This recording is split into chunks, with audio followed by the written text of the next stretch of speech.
Chapter 56. Needless to say, after Yi Xian released his battle intent, the imposing aura and pressure he emanated were extremely terrifying. Battle intent. In the Azure Prefecture, anyone who could comprehend intent could be considered as a monstrous genius. When Yi Xian arrived a few meters away from the man, he suddenly smashed his fist towards the man. Fist crush. This punch contained both aura and intent. As soon as he punched out, the sound of air exploding resounded. The man's eyes narrowed slightly as he stood before Yi Xian. He didn't dare act carelessly, and he suddenly clenched his right fist and smashed it towards the ground. Bang! The ground exploded apart, and countless rocks shot into the sky like sharp arrows that enveloped Yi Xian. Bang!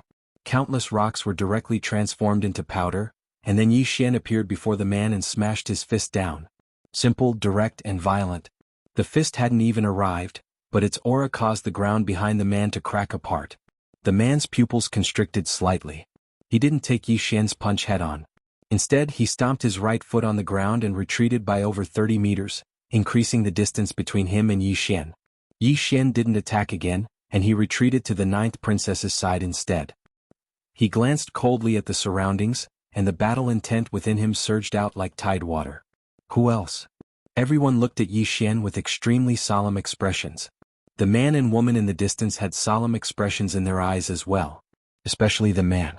After he fought Yi Xian just now, the strength of Yi Xian's fist had exceeded his expectations. The ninth princess glanced at Yi Xian, and she was in high spirits. Kill them.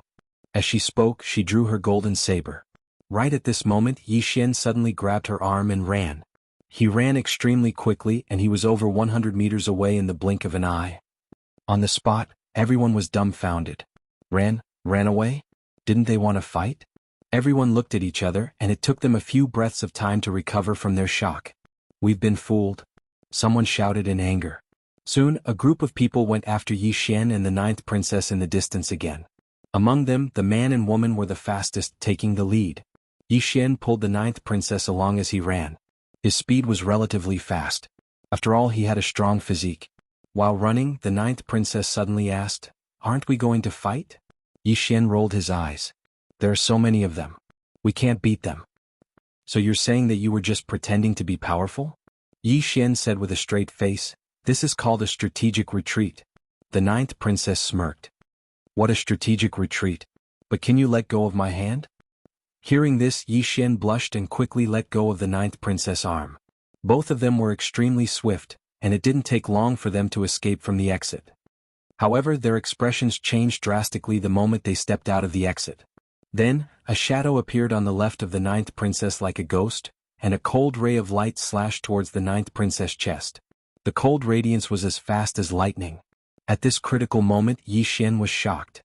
He instinctively pulled the ninth princess and used his body to collide with the cold radiance. Swoosh! Bang!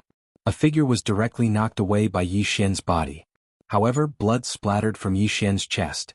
The ninth princess glanced at the wound on Yi Xian's chest and was stunned. Yi Xian did not care about the wound on his chest. He glanced coldly at the person opposite him. He knew the person who attacked him. It was the black-robed man in front of the palace. The black-robed man looked at Yi Xian and grinned hideously. A hero saving a damsel in distress? At this moment, Yi Xian suddenly charged at the black-robed man. Swoosh! The sound of air being torn apart resounded. It was the sound of flesh tearing through the air. The black-robed man's expression grew even more ferocious when he saw Yi Xian charge at him. Suddenly, he raised his hands that were hidden in his sleeves. Swish! Swish! 2 rays of black light shot out. They were 2 fine arrows. Yi Xian did not dodge and allowed the arrows to pierce his chest. The arrows pierced around an inch into Yi Xian's body before they stopped. The black-robed man's expression changed drastically when he witnessed this scene, and he'd forgotten about his next move. Because he hadn't expected that Yi Xian would not dodge at all. Meanwhile, Yi Xian smashed his fist towards him. Yi Xian had used all his strength in this punch. The black-robed man's black robe was torn apart by the aura it emanated. The black-robed man's expression changed drastically. It was too late for him to dodge at this moment, so he could only raise his arms to block Yi Xian's fist. Bang! Crack! The black-robed man's arms were directly fractured by Yi Xian's punch, and the black-robed man himself was sent flying into a mountain wall more than 100 feet away. The black-robed man was just about to get up when Yi Xian appeared in front of him. The black-robed man was horrified and he hurriedly said, I'm a prince of the Ning kingdom. If you... Right at this moment Yi Xian spoke coldly, a prince of the Ning kingdom? I don't know you. As soon as he finished speaking, he suddenly kicked the black-robed man's head. Bang! The black-robed man's head flew into the air, and blood sprayed out like a fountain. Yi Xian grabbed the pouch on the black-robed man's waist, and then he retreated to the ninth princess' side. Meanwhile, the man and woman from before had caught up to them. Yi Xian didn't hesitate at all, and he pulled the ninth princess along as he turned around and ran. The man and woman didn't give up, and they chased after Yi Xian and the ninth princess. Moreover, there were another 5 or 6 people behind them. Yi Xian and the ninth princess ran madly all along the way, and fresh blood flowed ceaselessly from Yi Xian's chest. Even though his body was strong, it wasn't invincible. The black-robed man's cultivation was at least at the ascendant realm, and it was already extremely terrifying that he was able to resist the man's full-force attack with his body. If an ordinary person was hit by that attack, their body would have been split into 2. They hadn't run for long when Yi Xian and the ninth princess stopped once more. A woman was standing not too far away from them. Bei Chen. Both Yi Xian and the ninth princess faces sank when they saw Bei Chen. Bei Chen glanced at the ninth princess and Yi Xian, and then she didn't waste her breath. A moment later, her entire body suddenly became illusory. Yi Xian was about to attack when he witnessed this scene. However, the ninth princess pulled him behind her, and then she took a swift step forward and drew her saber. Wind rend. As soon as her saber descended, a strand of light flashed. A sharp and ear-piercing sound resounded, and it was the sound of the saber energy tearing through the air. Moreover, a strand of green light enveloped the saber energy in front of the ninth princess. A moment of silence ensued. Bang! An invisible wave of energy suddenly erupted.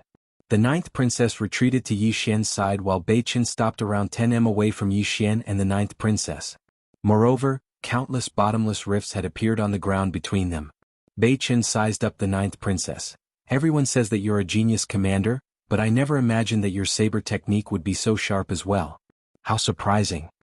The ninth princess glanced at Bei Chen. You've obtained something else. After all, greed can kill you. Bei Chen chuckled. I'm very tempted by a high-grade earth-rank martial technique. Meanwhile, the people behind Yi Xian and the ninth princess had caught up to them. At this moment, Yi Xian and the ninth princess' faces had turned completely gloomy. The ninth princess glanced at Yi Xian and asked, "What do you think?" Yi Xian glanced at Bei Chen and the man and woman who stood not too far away from him. He thought for a moment and said, "I think that all of us can sit down and have a chat. I'm very willing to communicate with all of you." As he spoke, he glanced at Bei Chen and the others. "What do all of you think?" All of them were speechless. The ninth princess glanced at Yi Xian, and then she gave him a thumbs up. "I'm impressed." Bei Chen sized up Yi Xian. "I think there might be something wrong with your head." Yi Xian was speechless. Meanwhile, Bei Chen walked slowly towards Yi Xian and the ninth princess, and the others behind Yi Xian and the ninth princess were walking towards them as well.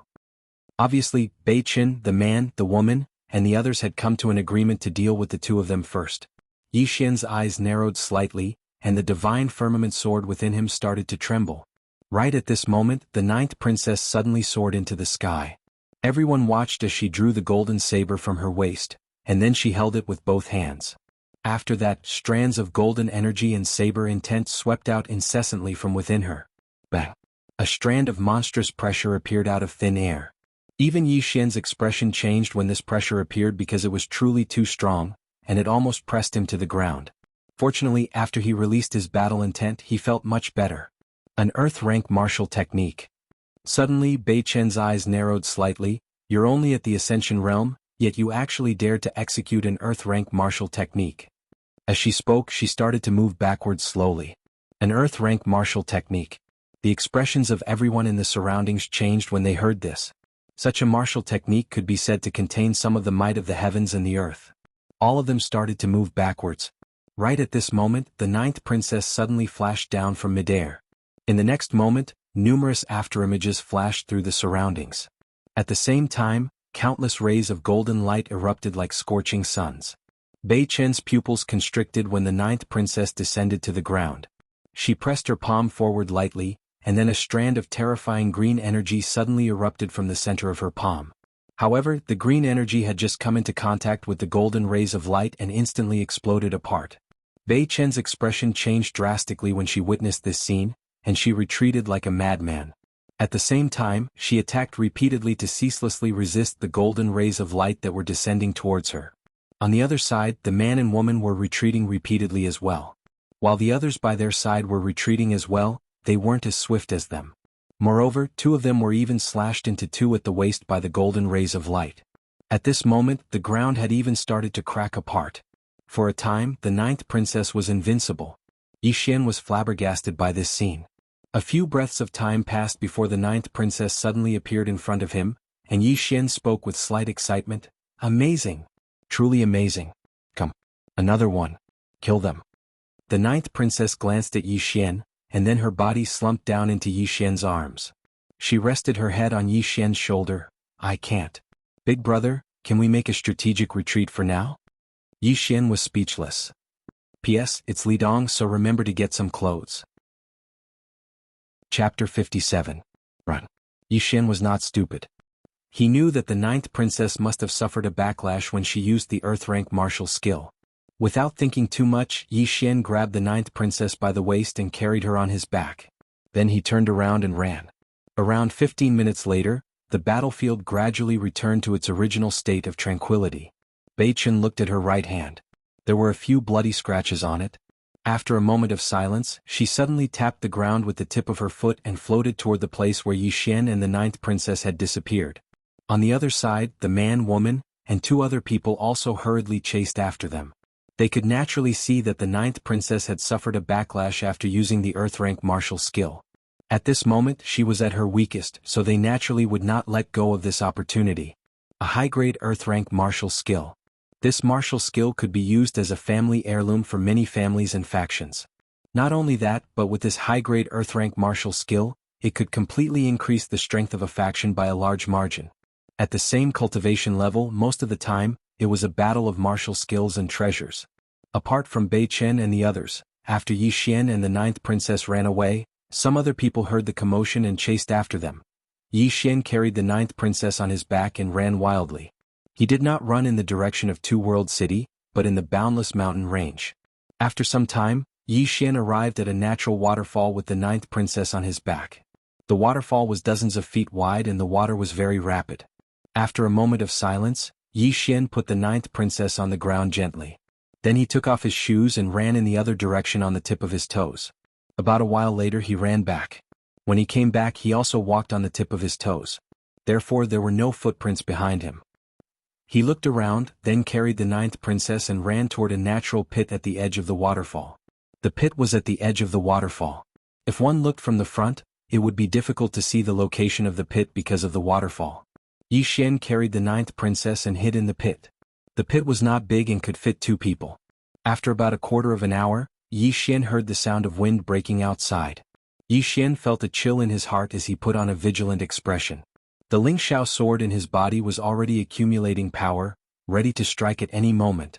At this moment the person outside had already turned around and left. Upon seeing this, Yi Xian immediately heaved a sigh of relief. He lowered his head and looked at the ninth princess in his arms. At this moment, the ninth princess's face was pale and there were traces of blood at the corner of her mouth. She looked extremely weak. At this time, the bamboo house had been ransacked, leaving only a few simple tables, chairs and beds. Yi Xian gently placed the ninth princess on the bamboo bed, took off his robe and covered her body. Have a good rest, I'll guard outside. After saying that, he turned around and left the bamboo house. The ninth princess glanced at Yi Xian's back without saying a word. Outside the bamboo house, Yi Xian sat cross-legged on the ground and took out a figurine. The figurine was a little girl who looked 70 to 80% similar to Yi Ling. This was the figurine that he had carved himself. In fact, there was another figurine which was himself. However, it was in Yi Ling's hands. A faint smile appeared on Yi Xian's face as he looked at the figurine in his hands. As though he had thought of something, he took out another figurine. This figurine looked very similar to Enlancio. Looking at the two figurines in his hands, Yi Xian's smile became even more radiant. At this moment, Yi Xian suddenly lifted his head. Not far from him, a man was walking towards him. This person was the man with hair that resembled a chicken's nest. He was dressed in plain clothes and carried an eye-catching black axe on his back. Yi Xian stood up. The man stopped not far away from Yi Xian. He glanced at the small bamboo house and then walked towards it. Yi Xian stood in front of the man. The man did not waste any time and threw a punch. When the punch was thrown, a terrifying force gushed out like a river bursting through a dam. Crack. The blue stone floorboards around them cracked into powder at this moment. Yi Xian was expressionless as he threw a punch as well. Fist collapse. With this punch, a wave of fist aura and battle intent surged out from his fist. Boom. With a deafening explosion, the man and Yi Xian retreated rapidly. Yi Xian retreated to the door of the bamboo house while the man retreated 60 to 70 feet. The ground in front of them was already a mess. The man glanced at Yi Xian. Battle intent. Fist aura. Quasi-martial Dao master. Yi Xian slowly clenched his fist.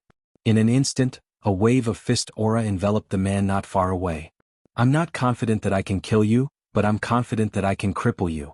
If you attack, you'll die in someone else's hands even if you obtain that superior grade earth-rank martial technique. Cripple me? The man removed the enormous axe from his back. I want to give it a try. Right at this moment, Yi Xian suddenly opened his palm. In the next moment, a sword appeared at the center of his palm, and in the blink of an eye, numerous rays of light surged out incessantly from Ling Xiao's sword. A single strike to decide life and death. In the distance, the man's eyes narrowed slightly, and a serious expression appeared in his eyes for the first time. Yi Xian grinned as he gazed at the man with his sword in hand. Come and give it a try. All of a sudden, the man grabbed the giant axe and threw it at Yi Xian. The enormous axe tore through the sky, and a long white streak appeared in the sky. The formidable force contained within the enormous axe even caused the ground and the surroundings to shatter incessantly. At this moment, Yi Xian also drew his sword out. A ray of light flashed through the battlefield. A single strike to decide life and death. In next to no time, the sword stabbed the enormous axe. Bang! The enormous axe shook violently, and then traces of cracks appeared on it in the blink of an eye. At the same time, the enormous axe was blasted flying. The man stretched out his right hand and grabbed the enormous axe. Bang! The man, along with his axe, retreated a full 100 feet. The man glanced at his right hand, and the space between his thumb and forefinger had split open while blood was seeping out incessantly. The man raised his head to gaze at Yi Xian, who stood in the distance. Master swordsman. Battle intent and dual cultivation in the sword and martial arts. Yi Xian pondered deeply for a moment and said, How about you do me a favor? A favor. The man's eyes narrowed slightly, and he gazed at Yi Xian for a long time. In the end, he put the enormous axe away and said, The profound sect of the Great Cloud Empire, Xuan swordsman, remember that you owe me a favor. As soon as he finished speaking, he turned around and left. Yi Xian was stunned when he saw the man called Xuan leave. Did that fellow really do me a favor? I was just trying to buy time. In fact, Yi Xian was not aware of Dao Yi's influence as a swordsman. Countless forces would want to rope in a quasi-sword Dao Grandmaster. For some individuals, having a quasi-sword Dao Grandmaster as a friend would bring them endless benefits. Most of the time, friends were extremely important when one was out in the world. As for Yi Xian, not only was he a quasi-sword Dao Grandmaster, but he was also a quasi-martial Dao Grandmaster. His influence was on par with an earth-level martial arts technique. Most importantly, Xuan was not fully confident that he could defeat Yi Xian. Moreover, if he chose to fight, it would only result in a lose-lose situation. Therefore, he decisively gave up on the earth-level martial arts technique and befriended Yi Xian. Xuan left without any hesitation and disappeared from Yi Xian's sight in the blink of an eye. Seeing that Xuan had left, Yi Xian touched his chin and said softly, So I'm quite influential. It seems that I've seriously underestimated my charm. At that moment, he suddenly raised his head and looked not far away. There, a woman was slowly walking toward him. Seeing the woman, Yi Xian's face sank. Beichen. It's this woman again. Beichen sized up Yi Xian. The most dangerous place is the safest place. That's not a bad idea. Unfortunately, you've underestimated the charm of an earth-level martial arts technique. Some of the higher-ups are already green with envy. Yi Xian held his sword and walked toward Beichen. How about you do me a favor? A favor? Beichen chuckled. Are you still dreaming? Chapter 58. Beichen walked slowly towards Yi Xian, and a ray of green light flickered in her right palm. She naturally wouldn't underestimate Yi Xian. Or it should be said that she wouldn't underestimate anyone now that she was here. She would fight with all her might no matter who it was. Yi Xian was quite depressed as he watched Beichen walk over. Why doesn't this fellow know what's good for him? He didn't think too much about it, and he suddenly floated forward with his sword in hand. Since we can't make peace, then we'll fight. That was Yi Xian's attitude. The corners of Bei Chen's mouth curled up slightly when she saw Yi Xian attack, and then her body suddenly became ethereal. In the next moment an afterimage flashed by. Bang! An explosion resounded in the blink of an eye, and then Yi Xian retreated to the entrance of the bamboo house. However, Bei Chen didn't move at all. Yi Xian tightened his grip on Ling Xiao's sword with his right hand while a wisp of a solemn expression appeared in his eyes. She's extraordinarily strong. There was a trace of seriousness in Bei Chen's eyes as well as she stood before Yi Xian. An expert's ability was obvious as soon as they attacked. Her battle with Yi Xian allowed her to have a rough understanding of Yi Xian's strength. Bei Chen was about to attack again when the ninth princess suddenly walked out from the bamboo house. Bei Chen stopped moving while Yi Xian was stunned. The ninth princess walked over to Yi Xian's side, and then she gazed coldly at Bei Chen. Do you want to fight too by yourself? As soon as she finished speaking, she placed her right hand on the golden saber on her waist. The golden saber trembled slightly, and then a ray of light flashed out. Bei Chen smiled faintly. You executed an earth-ranked martial technique with your ascending realm cultivation. Your body will definitely suffer a backlash. You will need at least 2 days to recover from this backlash. Right now, you are merely using your connections to intimidate others. As soon as she finished speaking, her figure floated towards the ninth princess and Yi Xian. She was very decisive. Yi Xian tapped the ground lightly with the tip of his foot when he saw Bei Chen attack, and then his figure shot forward swiftly. However, this attack was directly stopped by Bei Chen's palm, and there was a faint green glow at the center of her palm. At this moment, Yi Xian lightly slid his sword. The sword slid at a strange angle, aiming for Bei Chen's wrist. However, Bei Chen's reflexes were faster. She retracted her hand and dodged the attack. But in the next moment, Yi Xian slashed at Bei Chen with a diagonal slash. On the blade of the sword light flashed. Bei Chen Chao took a step back and was just able to dodge the attack. Right at this moment, a golden saber suddenly slashed down from above her head. Bei Chen's pupils constricted, and she slammed her hands down. Boom! A green light swept out from her body. Bang! As the golden saber light fell, the green light instantly shattered, but Bei Chen had already retreated 100 feet behind him. Bei Chen stared fixedly at the ninth princess in the distance. How dare you attack me? The ninth princess laughed coldly. I'm a disciple of the imperial family after all. Don't I have some special methods to protect myself? Bei Chen frowned when she heard this. But it didn't take long for her brows to relax and she smiled. Is that so? Then let me see how many more attacks you can make. As soon as she finished speaking, she was about to attack again. But at this moment, the ninth princess suddenly leaped up into the air, and her right hand tightly gripped the golden saber at her waist. In the next moment, a monstrous pressure swept out from her body. An earth-rank martial technique.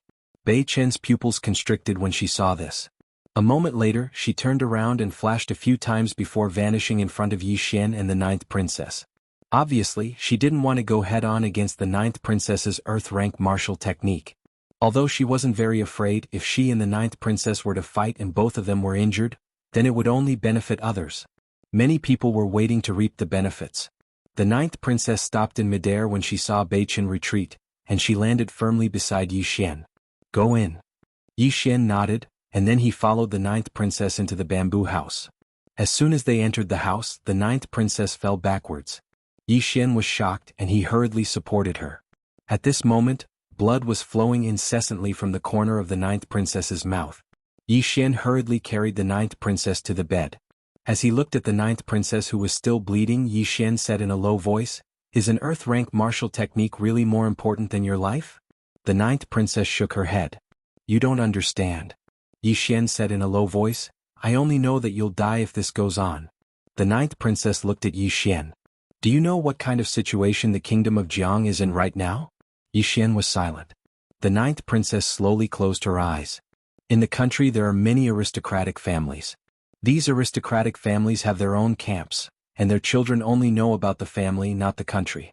Above the aristocratic families, there are the two behemoths, the Drunken Immortal Building and the Kuraki Academy. These two behemoths do not hesitate to recruit talents from the country, and those who join these two forces, how many of them are willing to fight for the country? At this point she opened her eyes and looked at Yi Xian. Do you know why the kingdom of Jiang doesn't dare to go to war with the Tang Empire? It's because we can't unite the country. Once the war starts, we can't mobilize those people. And once the kingdom of Jiang is destroyed, yes, the children of the Kuraki Academy and the aristocratic families will be fine, but what about the ordinary people? Will the Kuraki Academy, the aristocratic families, and the drunken immortal building be willing to protect those ordinary people? Yi Xian sighed and was about to speak, but the ninth princess continued, most of the profitable industries in the country are in the hands of the drunken immortal building. They almost monopolize all industries, so the national treasury is in a state of loss all year round. With this Earth-level upper-grade martial skill, as long as it is auctioned, it can maintain the national treasury for at least 3 years. At this point, she shook her head slightly and said, I have tens of thousands of soldiers under my command, and they haven't received their pay for 2 months. Yi Xian glanced at the ninth princess. Is that why you came here? The ninth princess said indifferently, what else? Yi Xian thought for a moment and said, I know you have your difficulties, but have you ever thought that there is hope for everything as long as people are alive? People are dead, everything is nonsense. As he spoke, he glanced outside the bamboo house. That woman definitely hasn't left. Not only has she not left, but there are definitely more people coming here. Furthermore, that woman just said that some of the big shots above were envious of this Earth-ranked martial technique. In this case, whoever takes this Earth-level upper-grade martial skill will be targeted. The ninth princess closed her eyes slowly. You can leave now. Yi Xian frowned and kept silent for a long time. In the end, his expression turned cold and he looked at the ninth princess. Take out that Earth-level upper-grade martial skill. Hearing this, the ninth princess opened her eyes and looked at Yi Xian with a trace of disbelief. Yi Xian's expression turned even colder. Hand it over. The ninth princess looked at Yi Xian for a long time. In the end, she laughed at herself. Looks like I underestimated the charm of an Earth-level martial skill. However, I never expected that both of us would misjudge it. As soon as she finished speaking, her jade-like fingers moved slightly. Soon, a black scroll fell in front of Yi Xian. Yi Xian glanced at the black scroll. It was extremely smooth and he didn't know what material it was made of. He opened it and saw a few large words, Earth-level upper-grade finger of Nirvana. Without looking at it any further, Yi Xian kept the scroll and walked out of the bamboo house. The ninth princess looked at Yi Xian coldly and didn't say a word. After a while, she took out a black stone. She held the black stone in her hand and a strand of celestial chi flowed into it. Then she slowly closed her eyes. Shaoan, this person can't be trusted. In a mountain range 1,000 miles away, a woman in a snow-white robe stopped. She took out a pitch-black stone and stared at it for a long time. Then she suddenly turned around. Miss? You have an appointment with the demon marshal. Someone shouted from behind. However, the woman in white didn't even turn around. After Yi Xian left the bamboo house, he jumped a few times and arrived above the palace. He looked around and then looked at the scroll in his hand and laughed. I finally got it. As soon as he finished speaking, his figure flashed and floated down into the distance. It's that Earth-level martial skill. Someone said in the darkness, and it didn't take long for numerous afterimages to chase after Yi Xian. The person in the lead was Bei Chen. Besides Bei Chen, there was also the man and woman from before. Both of them were extremely strong, and even Bei Chen was extremely fearful of them. Yi Xian was extremely swift, and he charged out of the sword master's abode in the blink of an eye. After that, he fled deep into the forest while a group of people were chasing after him madly. As for the ninth princess, no one paid any attention to her anymore.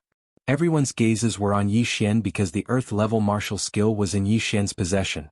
Yi Xian ran madly all the way and he specifically went through dense forests and complicated terrain. That was why Bei Chen and the others didn't catch up to him at the first possible moment. Moreover, he used the complicated terrain to put some distance between himself and Bei Chen and the others. However, Bei Chen and the others clearly had no intention of giving up, and they pursued him madly all the way. On the other hand, Yi Xian was like an agile monkey that ceaselessly jumped about in the boundless mountain range. He didn't fight, and his first reaction upon encountering others was to run. Just like that, he ran and night had finally arrived. Yi Xian smiled when night descended. It was so dark that one couldn't even see their own fingers. However, it wasn't difficult for Yi Xian at all because he was already used to such nights in the mountains. On the other hand, Bei Chen and the others had slightly solemn expressions on their faces. Even though most of them had tempered themselves in the mountain range, they hadn't fought and killed practically all year round like Yi Xian. So, when night descended, Bei Chen and the others were slightly apprehensive. This apprehension wasn't just because of Yi Xian, it was also because of the apprehension they had towards each other. One had to know that backstabbing was a common occurrence in the outside world. In the night, Yi Xian hid in a dense old tree. He took out a small person that looked like Yi Ling and smiled. "I'll be back soon. I'm afraid you won't be able to go back." At this moment, a voice suddenly rang out from the side. Yi Xian narrowed his eyes. He suddenly turned his head and saw a woman standing not far below him on his right. It was Bei Chen. Not only Bei Chen, but there was also a man and a woman on his left. Yi Xian's expression darkened. "How did you find me?" The corners of Bei Chen's mouth curled up. "Because there's someone above us, but there doesn't seem to be anyone above you. So, do you understand?" Yi Xian was about to speak, but at this moment there was a sudden change. Slap. With a crisp sound of a slap, Bei Chen's entire body was sent flying more than 30 meters away. When she stood up, there was a red claw mark on the right side of her face. "Everyone?" Yi Xian was also stunned. Soon he said seriously, "Actually, there's someone above me too. Bei Chen and the others." Chapter 59. To Yi Xian's left, the man and woman became alert and took a few steps back. The two of them hadn't seen how Bei Chen had been beaten up. To be able to send Bei Chen flying under their noses without anyone noticing, this kind of person was definitely not someone they could fight against. On the other side, Bei Chen's expression turned ugly. She didn't even know how she had been sent flying. Who did it? She glanced around coldly, but there was no one around. In the end, she looked at Yi Xian, who was not far away. Yi Xian tidied up his clothes, looking fearless. "Do you think you're the only ones with people above you?" At this point he raised a finger and shook it gently. "No, actually, I have people above me too. Who doesn't have a backer in the underworld?" Slap. At this moment there was a crisp slap and a figure was sent flying. It wasn't Bei Chen who was sent flying but Yi Xian. Bei Chen and the other two were dumbfounded. Yi Xian was also dumbfounded. F***ck, this guy hits anyone he doesn't like. But can't he do it when there's no one around? How can he get out of this situation now? Yi Xian slowly got up. There was also a small claw mark on the right side of his face. The atmosphere was a little strange. Yi Xian coughed and said, "We're all out here looking for opportunities. Everyone should sit down and talk, right?" Nearby, Bei Chen chuckled. "Is that what you're thinking?" Yi Xian said seriously, "I didn't expect us to be thinking the same thing." In the distance, Bei Chen shook her head and interrupted Yi Xian. "I thought there was something wrong with your head, but now it seems that I wasn't wrong." "Your head really isn't?" Her voice came to an abrupt halt. Because Yi Xian, who wasn't far from her, had turned around and fled. He was extremely fast and disappeared into the night in the blink of an eye. Bei Chen's expression turned extremely ugly. Not far away, the man in the ink-white robe looked at Bei Chen coldly. "You talk too much." After that, he and the woman beside him turned around and chased after Yi Xian in the distance. Bei Chen's eyes narrowed slightly, and a ferocious smile appeared on the corners of her mouth. In the next moment, her figure floated forward, and everywhere she went was a mess. In the darkness of the night, Yi Xian sprinted all the way with a solemn expression. Because he'd obtained a piece of information from Bei Chen's words. The reason his whereabouts had been exposed was because someone above him had been leaking information to Bei Chen and the others. Someone was breaking the rules of the game. The reason he dared to break the rules of the game was undoubtedly because he had no one behind him. If it was Lancio, then those big shots would definitely not dare to do this. The reason why those big shots dared to do this was without a doubt because he had no one backing him up. Yi Xian slowly clenched his right hand. Right now he was facing a very serious problem. No matter how he hid, Bei Chen and the others would find him. But if he didn't flee, then he would definitely be unable to fight Bei Chen and the others on his own. As he ran, Yi Xian's brows gradually furrowed together. After a while, Yi Xian seemed to have thought of something and his brows relaxed. He glanced at the surroundings and then he ran towards a small hill in the distance. When he arrived in front of the hill, he rolled on the ground and at the instant he rolled, he'd stealthily hidden the earth-rank martial technique in a pile of leaves. He'd done it very stealthily. Meanwhile, he'd rolled to the other side of the hill, and then he ran forward for a while before he stopped. Around 5 breaths of time after he stopped, a white figure flashed over. It was Bei Chen. Bei Chen was around 3 to 4 breaths faster than the man and woman. When he saw Bei Chen, Yi Xian immediately charged towards her. Bei Chen's lips curled into a cold smile. Her figure trembled and she turned into a blur as she shot towards Yi Xian. When she arrived in front of Yi Xian, she slapped her palm towards Yi Xian's chest. This attack was actually just a test and she hadn't used her full strength. The real killing move was yet to come. However, when Yi Xian arrived in front of her, he didn't make a move, and instead allowed her palm to land on his chest. Bam! Yi Xian's entire body flew backwards like a kite with a broken string. In the end, he crashed into a tree and fell to the ground. Bei Chen frowned. What the hell are you doing? At this moment, the man and woman from before rushed over. When they saw the scene in the middle of the field, they were slightly stunned. Yi Xian suddenly crawled up from the ground. He spat out a mouthful of blood and glared at Bei Chen. I've already given you the Earth rank martial skill. Why do you still want to kill me? Bei Chen was dumbfounded. The man and woman next to her suddenly turned to look at Bei Chen. Both of them had unfriendly expressions. Yi Xian was still spitting out blood as he glared at Bei Chen. You're so vicious, woman. You said that you'd let me go if I handed over the high-grade Earth rank martial skill. I didn't think that you'd try to silence me just because you were afraid that the secret would be leaked. You're so cruel. Bei Chen narrowed her eyes and her expression was quite ferocious.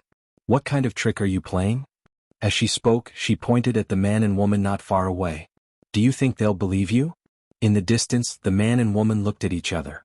Soon they both turned to look at Yi Xian. At this moment, Yi Xian suddenly took off his robe. Soon, he was only left with his underwear. When the woman in the ink-white dress saw this, she immediately frowned.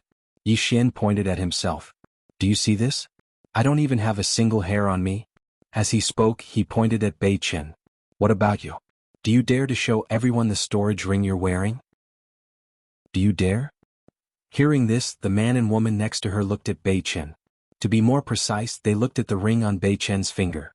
Bei Chen glared at Yi Xian. The murderous intent in her eyes was almost tangible. You're a great swordsman after all. How could you be so shameless? You look so cheap.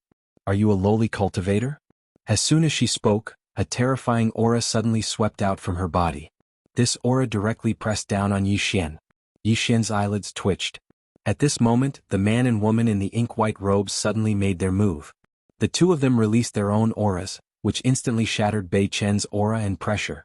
When he saw the man and woman make their move, Yi Xian immediately heaved a sigh of relief. On the other side, Bei Chen glared at the man and woman. Are you two pigs? How could the two of you believe his nonsense?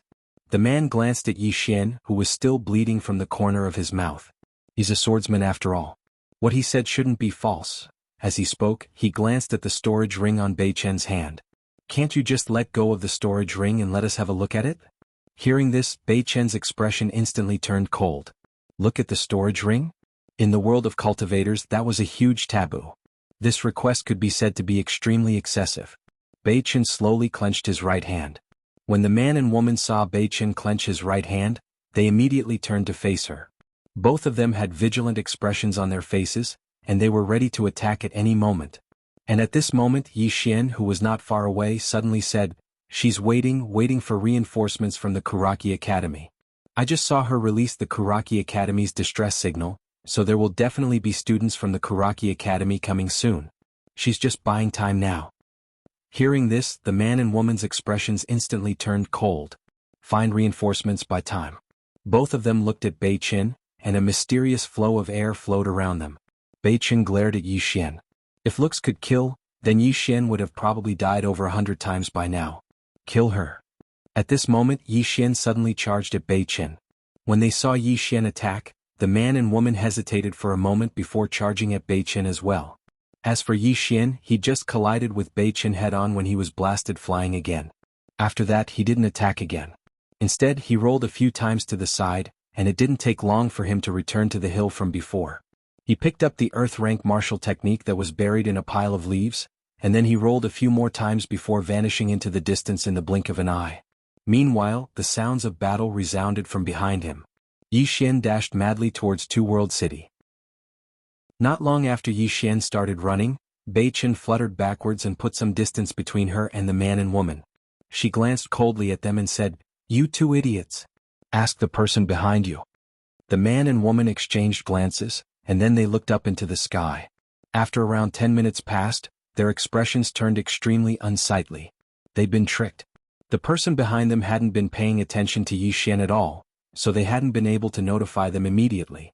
Although only a moment had passed, it was enough for Yi Xian to run far away. Bei Chen turned to look in the direction where Yi Xian had escaped. A swordsman can be so shameless. What an eye-opener. Not far away, the man said coldly, Don't worry, he can't escape.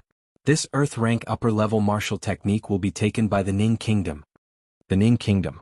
Bei Chen glanced at the man, then turned around and left. The Ning Kingdom? The Jiang Kingdom? The Tang Kingdom? To her, none of this meant anything, because geniuses like her would one day go to a better place.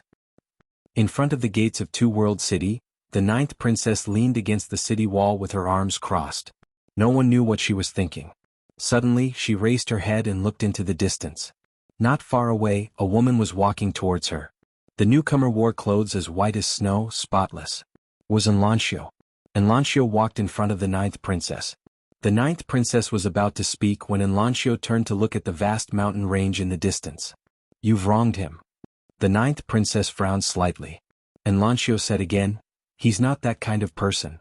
The ninth princess said in a deep voice, that's an earth-rank upper-level martial technique. No one wouldn't be tempted. Enlancio smiled slightly. I believe him. P.S. There's no need to strategically slow down today. Don't strategically slow down your tickets. Ask for tickets. Ask for tickets. Chapter 60. I believe him. Enlancio's voice was very soft but firm. The ninth princess leaned against the wall and said indifferently, Shaoan, let's make a bet? Enlancio turned to look at the ninth princess. The ninth princess smiled and said, let's bet if he's that kind of person. If he is, Shaoan, stay for another year and leave after a year. Enlancio asked, what if he's not? The ninth princess smiled and said, then I've wronged him. I'm willing to apologize to him personally and give him a golden saber. A golden saber. Enlancio was slightly stunned. The ninth princess's lips curled into a mischievous smile. What? Are you jealous? Enlancio turned to look at the distant mountains. I usually don't put vinegar when I eat. The ninth princess was speechless. Deep in the mountains, Yixian was still running. His current target was Two World City because it was the base camp of the country of Jiang. Once he reached there, those big shots would definitely not dare to break the rules of the game so unscrupulously. Soon he arrived at a dense forest. After passing through this dense forest, he could see Two World City. The corners of Yixian's lips curled up and he sped up. At this moment, a middle-aged man appeared in front of him without any warning. Yixian stopped. The middle-aged man wore a gorgeous white robe and his long hair draped over his shoulders. His right hand was behind his back as he looked at Yixian. Hand over that thing and I'll spare your life. Yixian's face sank. This person in front of him must be one of the big shots. Obviously, the other party was prepared to disregard everything for this earth-rank martial skill. Yixian slowly clenched his right hand. In the distance, the middle-aged man sneered. You want to fight? Yixian said indifferently, even if I give you that thing, you won't let me go. You'll kill me to silence me, won't you? The middle-aged man chuckled. You're smart. However, even if you don't hand it over, can't I kill you and take it? Just as he was about to attack, Yixian suddenly laughed. Do you really think I'll bring that thing with me? Hearing this, the middle-aged man frowned. I underestimated your intelligence. But it doesn't matter. After I capture you, I have ways to make you tell me the location of that thing. With that, he took a step forward. He took a step forward, and the ground in front of him instantly cracked open. Moreover, the crack rapidly spread to the front of Yixian. Yixian's expression changed drastically. Not daring to be careless, he punched out. This punch could be said to have used all of his strength. This was because the middle-aged man in front of him was at least at the Nether Passage realm. He naturally did not dare to underestimate such an expert. With a punch, a powerful fist aura and battle intent surged out. Bang! With a muffled sound, Yixian's entire body was thrown several hundred feet away. Yixian crawled up slowly from the ground, and his entire right arm had been completely blasted apart. The middle-aged man's eyes narrowed slightly. What a formidable physical body. You were actually able to forcefully resist an attack of mine. I underestimated you a little. As soon as he finished speaking, he stomped the ground lightly with his right foot. A fist-sized rock suddenly flew up into the air, and then it shot explosively towards Yixian like an arrow that had left the bowstring. It was extremely swift and it directly shattered the air. Yixian's pupils constricted slightly as he stood before the middle-aged man. He opened his palm and a sword appeared in his palm. In the next moment, a ray of light flashed. A sword howl resounded. Immediately after, the rock was split into two by the sword radiance. In the blink of an eye, the sword radiance arrived in front of the middle-aged man. The middle-aged man laughed with ridicule. and then he flicked his sleeve. Bang!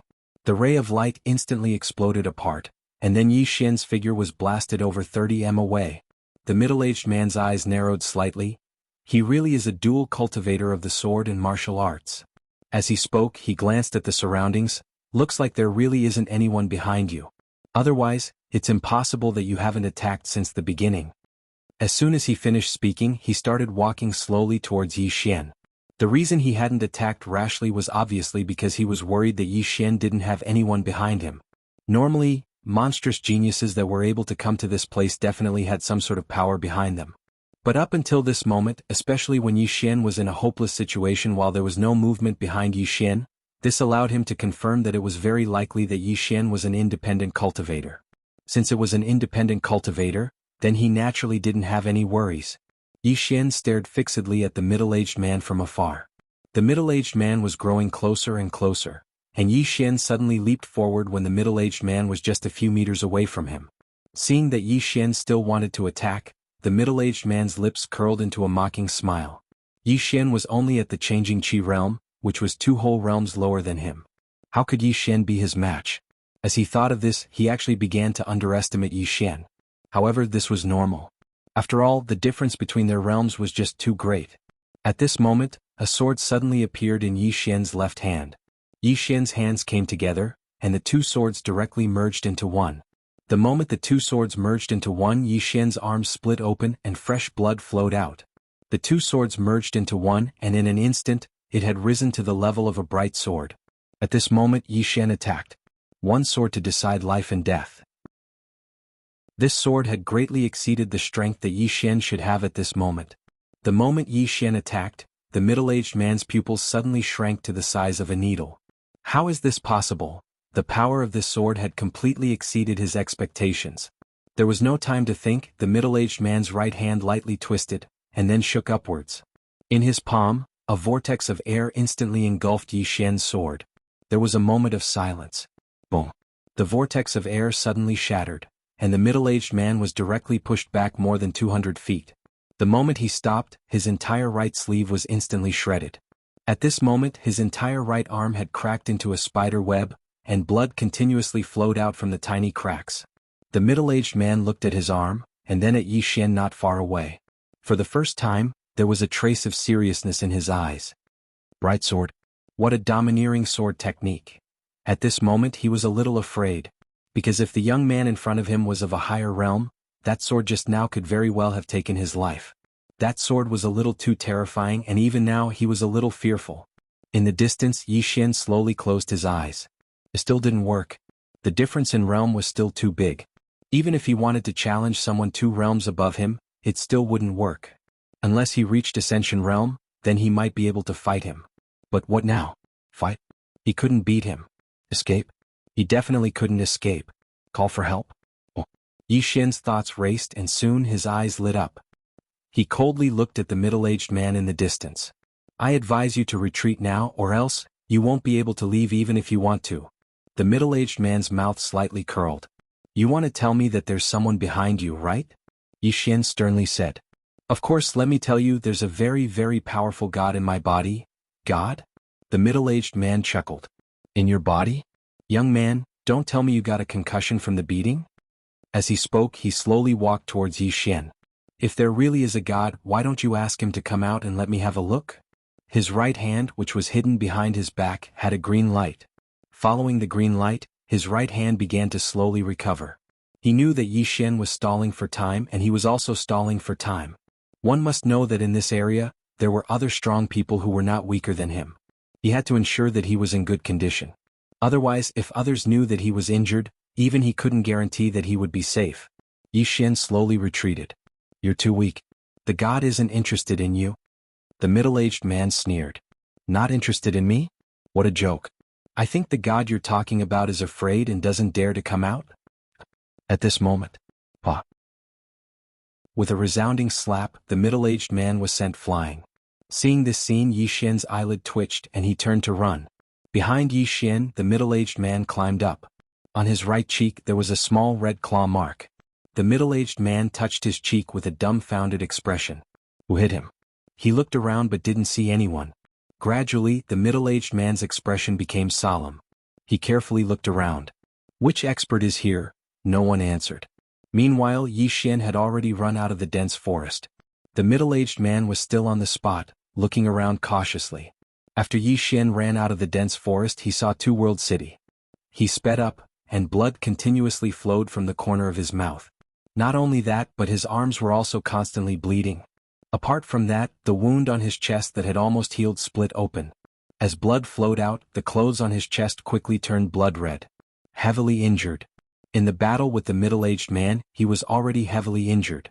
In the end, he forcefully fused with the swords, and then used one sword to decide life and death, which made his injuries even worse. It could be said that if he hadn't cultivated to the golden body realm and his body and organs were abnormally strong, he would have been finished. At the entrance of Two World City, the white-clothed woman suddenly raised her head and looked into the distance. When she saw a figure in a sorry state, the white-clothed woman's hand trembled. Behind the white-clothed woman, the ninth princess also raised her head and looked at the figure in the distance. She was stunned. Soon Yi Xian ran in front of the two women. When he saw the white-clothed woman, Yi Xian was stunned. In the next moment, he casually tossed the high-grade earth-rank martial skill in front of the ninth princess as if he was throwing trash. He slowly walked in front of the white-clothed woman and grinned. "Why are you here?" As soon as he finished speaking, a wisp of blood flowed from his mouth, and then he collapsed to the ground. The white-clothed woman instinctively caught Yi Xian, while Yi Xian lay in the white-clothed woman's embrace like a pile of mud. It was very soft. He instinctively wrapped his arms around the white-clothed woman's waist and buried his head in her chest. The white-clothed woman's body stiffened, but she didn't push Yi Xian away. At a certain corner of the city wall, an old man stomped his feet. "Miss, push him away. Push that little bastard away." Chapter 61.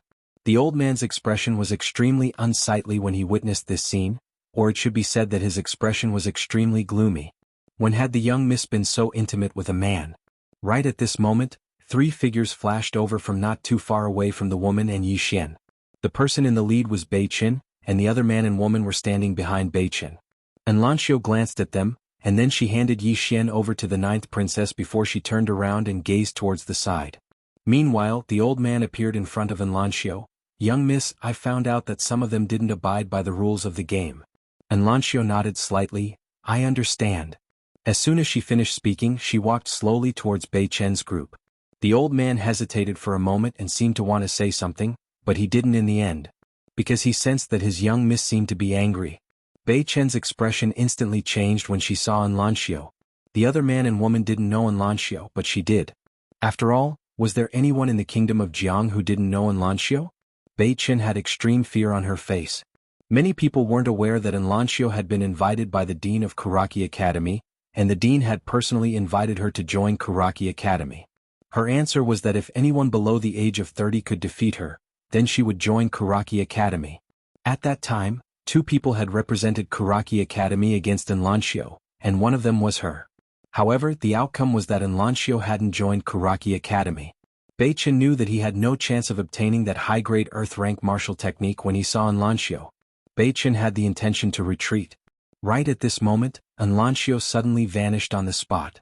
Bei Chen's expression changed drastically when she witnessed this scene. She swiftly formed a square seal with her hands, and then she pressed it down lightly. Everlasting wind control. As soon as she spoke, a gust of violent wind suddenly appeared around her, and it instantly condensed into a tornado that enveloped her. Meanwhile, a spear suddenly appeared in Lanxiu's grasp, and then she swiftly kicked the spear with her right foot. Bang! The spear shot forward like a bolt of lightning. Bang! The tornado exploded apart in the distance. At the same time, an afterimage flashed by.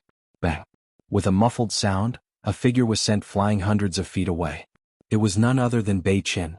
Just as Bei Chen came to a stop, the ground behind her cracked open. Blood trickled down from the corner of her mouth. The expressions of the man and woman not far away instantly changed when they saw this.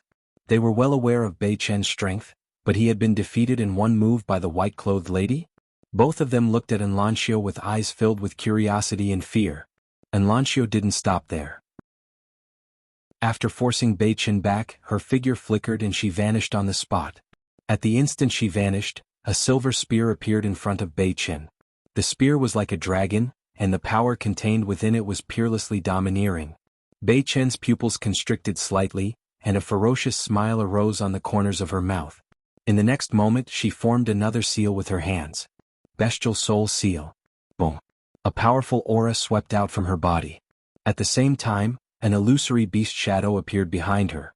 As soon as this illusory beast shadow appeared here, an invisible pressure surged through the surroundings, and the ground was in a mess. The beast shadow roared furiously at Enlancio, and then it collided with her spear. Meanwhile, a speck of cold light flickered on the tip of the silver spear. As soon as they collided, bang! The beast shadow instantly dispersed while Bei Chen's figure was blasted flying, and he flew over 100 m away. On the other side, the man and woman didn't hesitate to charge at Enlancio when they saw Bei Chen lose. Enlancio didn't even spare a glance at them, and she just swept the spear towards the right.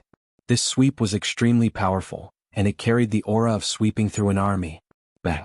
The man and woman hadn't even approached Enlancio when they were blasted back repeatedly by the might of the spear.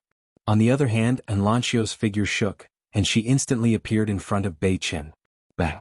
The spectators hadn't even seen how Enlancio attacked when Bei Chen was blasted over 100 m away. This time she crashed to the ground, and she just descended to the ground when Enlancio appeared in front of her like a ghost. After that, Enlancio suddenly stomped her foot against Bei Chen's stomach. Bang!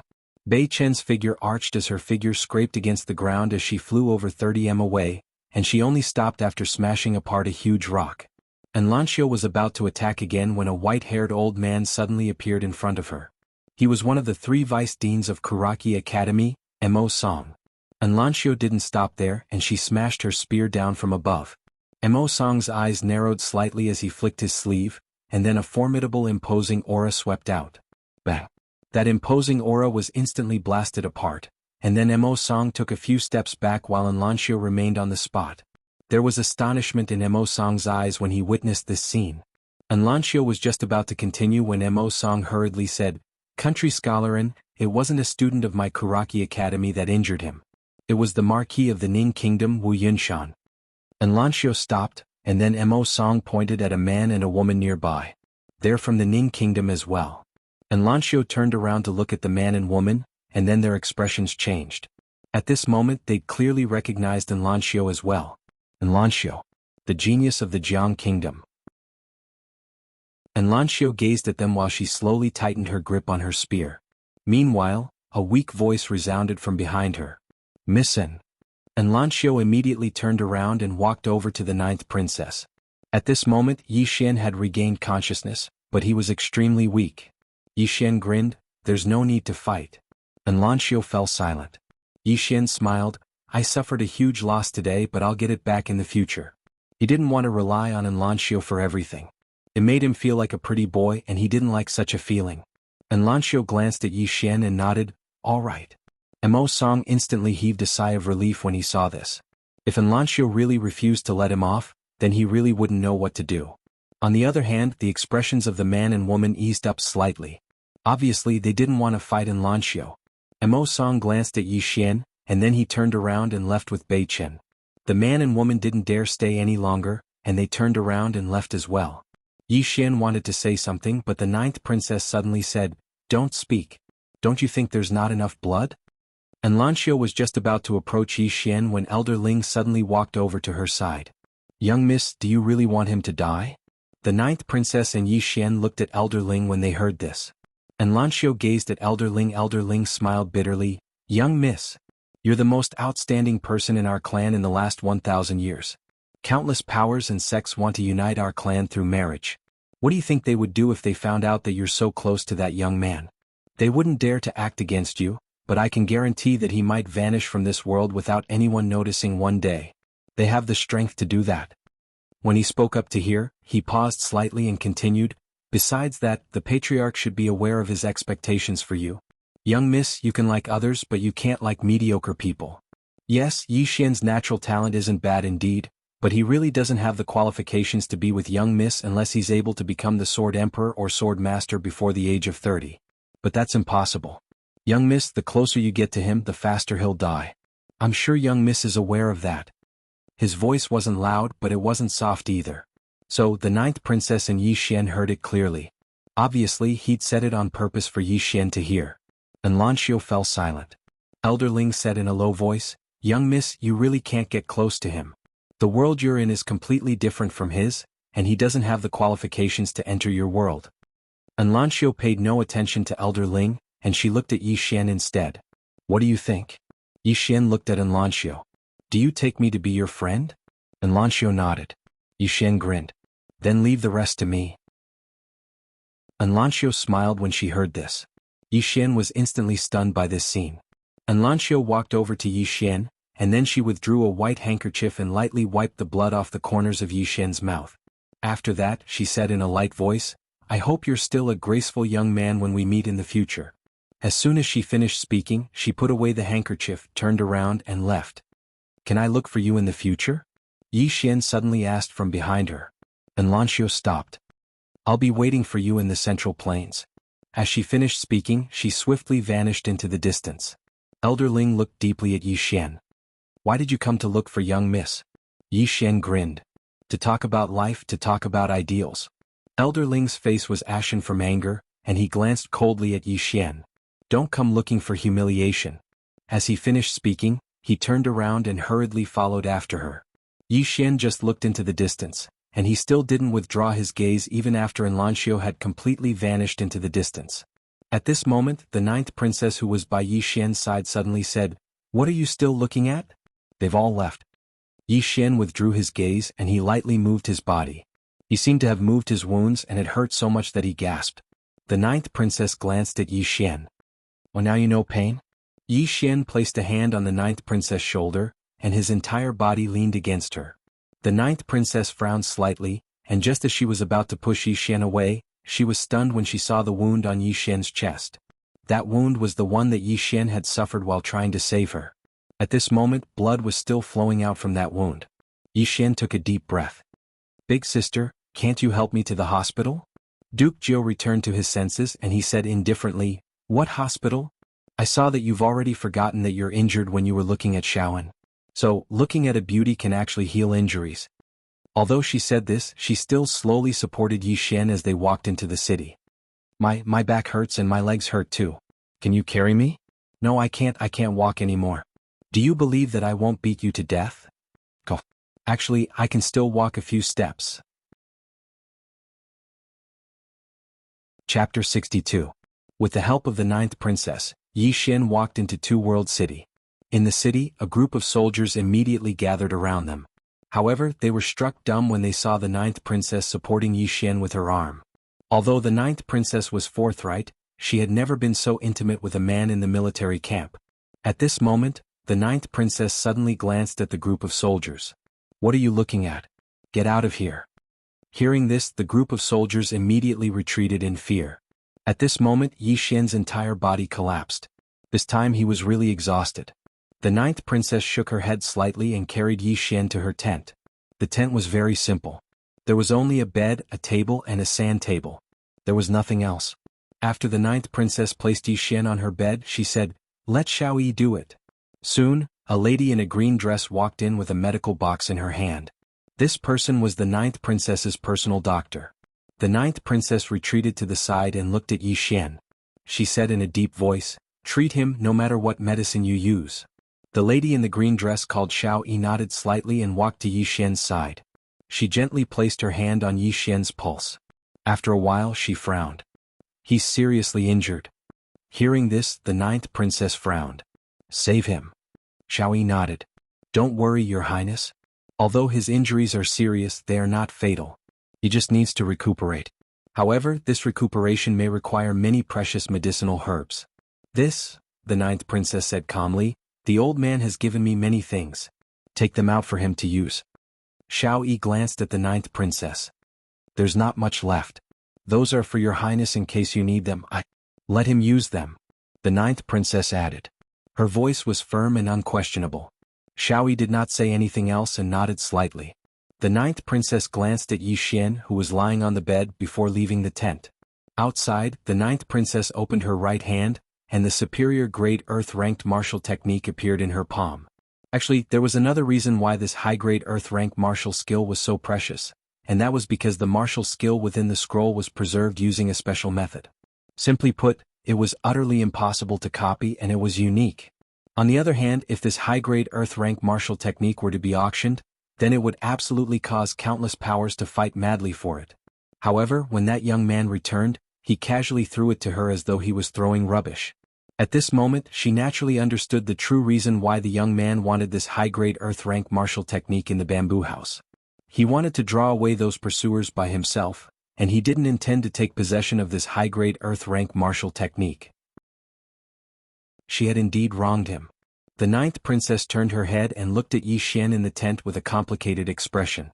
After an unknown period of time, Yi Xian slowly opened his eyes. He stared blankly for a moment before he suddenly sat up. At this moment he was in a tent. He shook his head and very quickly he recalled everything that had happened before he fainted. After a moment he lowered his head to look at his body. At this moment his injuries had all been bandaged. As if he had thought of something, he opened his palm and a sword instantly appeared in his palm. The fusion of Ling Xiao and Ling Yu. The two swords had been merged into one. Now this sword had surpassed the spiritual sword and had reached the level of a bright sword. Unfortunately he could not devour this bright sword. Otherwise, it was very likely that he would directly reach the ascendant state. Although he could not reach the ascendant state, this sword was now a bright sword. Swords were divided into common sword, spiritual sword, bright sword, true sword, heavenly sword, Taoist sword, and immortal sword. The so-called spiritual sword referred to a sword that had a trace of spirituality. This kind of sword had broken away from the mortal world. As for the bright sword, it meant that the spiritual sword already had a trace of spirituality. If the spiritual sword was a hazy fetus, then the spiritual sword was a baby that had already been born. There was a huge difference in essence. Now, even though Yi Xian was only at the qi-controlling realm with this bright sword, he could go against the ascendant realm expert without any pressure at all. Yi Xian retracted his thoughts and glanced at the sword in his hand. One side of the sword was crystal blue, and the other was crimson black. He thought for a moment and said, "You'll be called Ling Xiu Jian now. Right, Ling is in Yi Ling, Xiu is in Anlin Xiu." When he spoke up to this point he chuckled. Obviously, he was very satisfied with the name he'd just given himself. Right at this moment, the ninth princess walked in with two large bowls in her hands. Yi Xian hurriedly put his sword away and looked at her. She'd changed into a set of silver soft armor, and she looked especially charming. The ninth princess sat opposite Yi Xian and passed one of the bowls to Yi Xian. Yi Xian took the bowl and it was a bowl of fragrant red braised meat. Underneath the red braised meat was white rice. The ninth princess said indifferently, "There's no need to be so particular in the military camp. Just make do with it." After saying that, she began to eat in big bites without any scruples. Yi Xian was also hungry, so he picked up the bowl and started eating. A moment later, the ninth princess stood up. "Accompany me to the Drunken Immortal restaurant tonight." To the Drunken Immortal restaurant? Yi Xian was puzzled. The ninth princess said indifferently, "You were unconscious for 3 days and 3 days ago, I placed the earth-level martial skill in the Drunken Immortal restaurant and asked them to auction it. They've been promoting it for 3 days and they'll auction it tonight." Yi Xian nodded, "All right." The ninth princess glanced at Yi Xian. "You don't have any other thoughts?" Yi Xian was stunned. "What thoughts?" The ninth princess looked straight at Yi Xian. "You exchanged your life for that earth-level martial skill, so it can be said that it's yours. Now that I'm auctioning it, will you feel uncomfortable?" "So that's what it was about." Yi Xian smiled. "Why would I feel uncomfortable?" The ninth princess just looked at Yi Xian, not saying a word. Yi Xian thought for a moment, then said, "We're friends. Shouldn't friends help each other?"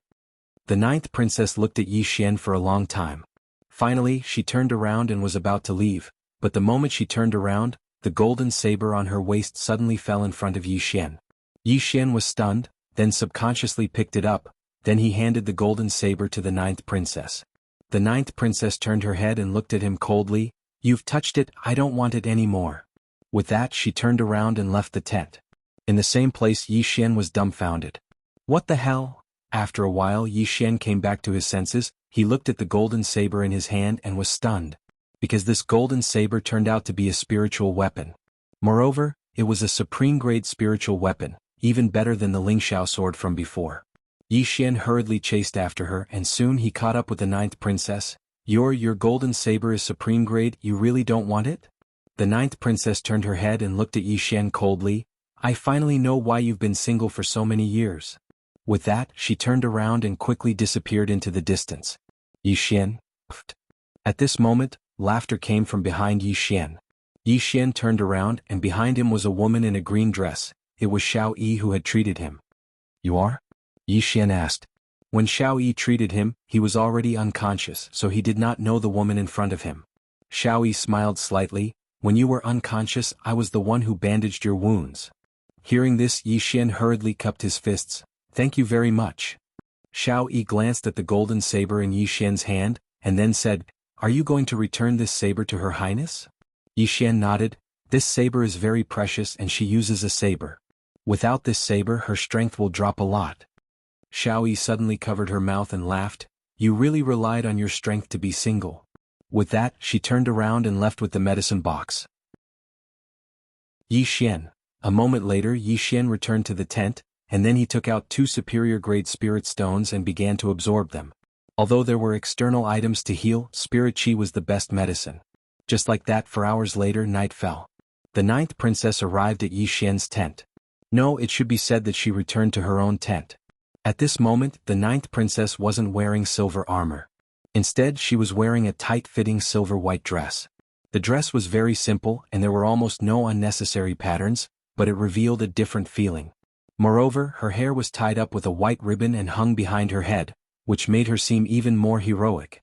The most eye-catching part of her was her eyes. Her eyes weren't very large, but they were sharp like knives, and they were a pair of eyes that one would never forget. The 9th princess flicked her finger, and a brand new robe appeared in front of Yi Xian. "Change your clothes, let's go." After saying that, she walked out of the tent. After a while Yi Xian left the tent. When she saw Yi Xian outside the tent, the 9th princess was slightly stunned. At this moment Yi Xian was wearing a black brocade robe. He was tall, and the black brocade robe made his body look even thinner and straighter.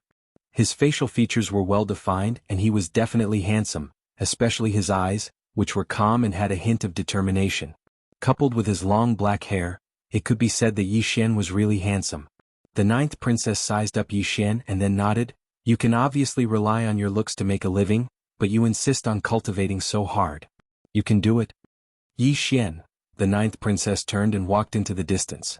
"Many big forces will definitely send people here tonight, but I don't know how much they can sell for." Yi Xian followed beside her. "Will there be a problem?" The 9th princess said indifferently, "Don't worry, this is the Drunken Immortal Restaurant's territory. If there is a problem they will also be responsible.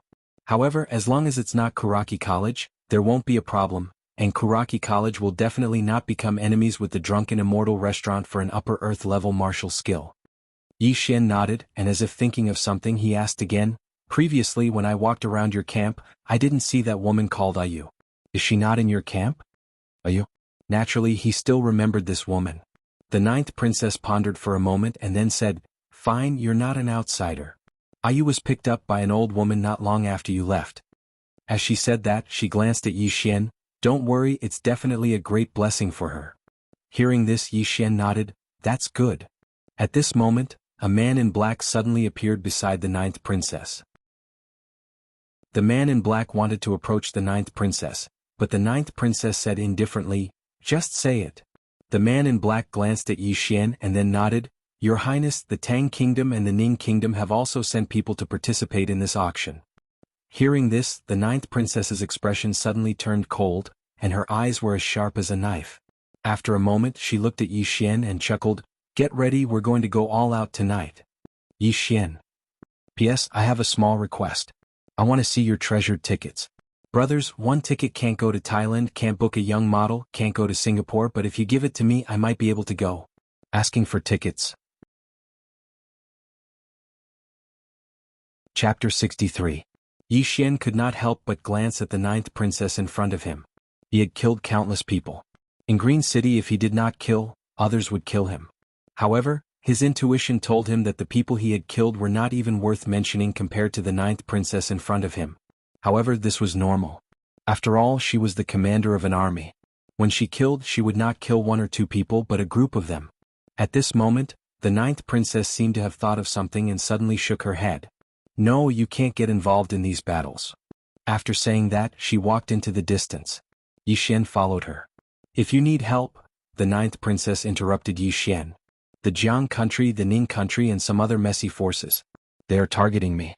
I have the protection of the army and the elites of the entire Jiang country, but you don't. So you can't get involved.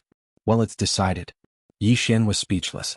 After a while, the ninth princess and Yi Xian arrived at the Drunken Immortal restaurant. Although the entire Two-World City was a little out of place, the Drunken Immortal restaurant was magnificent and magnificent. It really did not fit in with the Two-World City. As soon as the two of them walked in, a delicate and pretty woman came out to welcome them. The woman bowed slightly to the ninth princess. Ninth princess, your private room is ready. Please follow me. After saying that, the woman gestured for them to enter and led the way. The ninth princess and Yi Xian followed. After a while, the two of them arrived at a luxurious private room.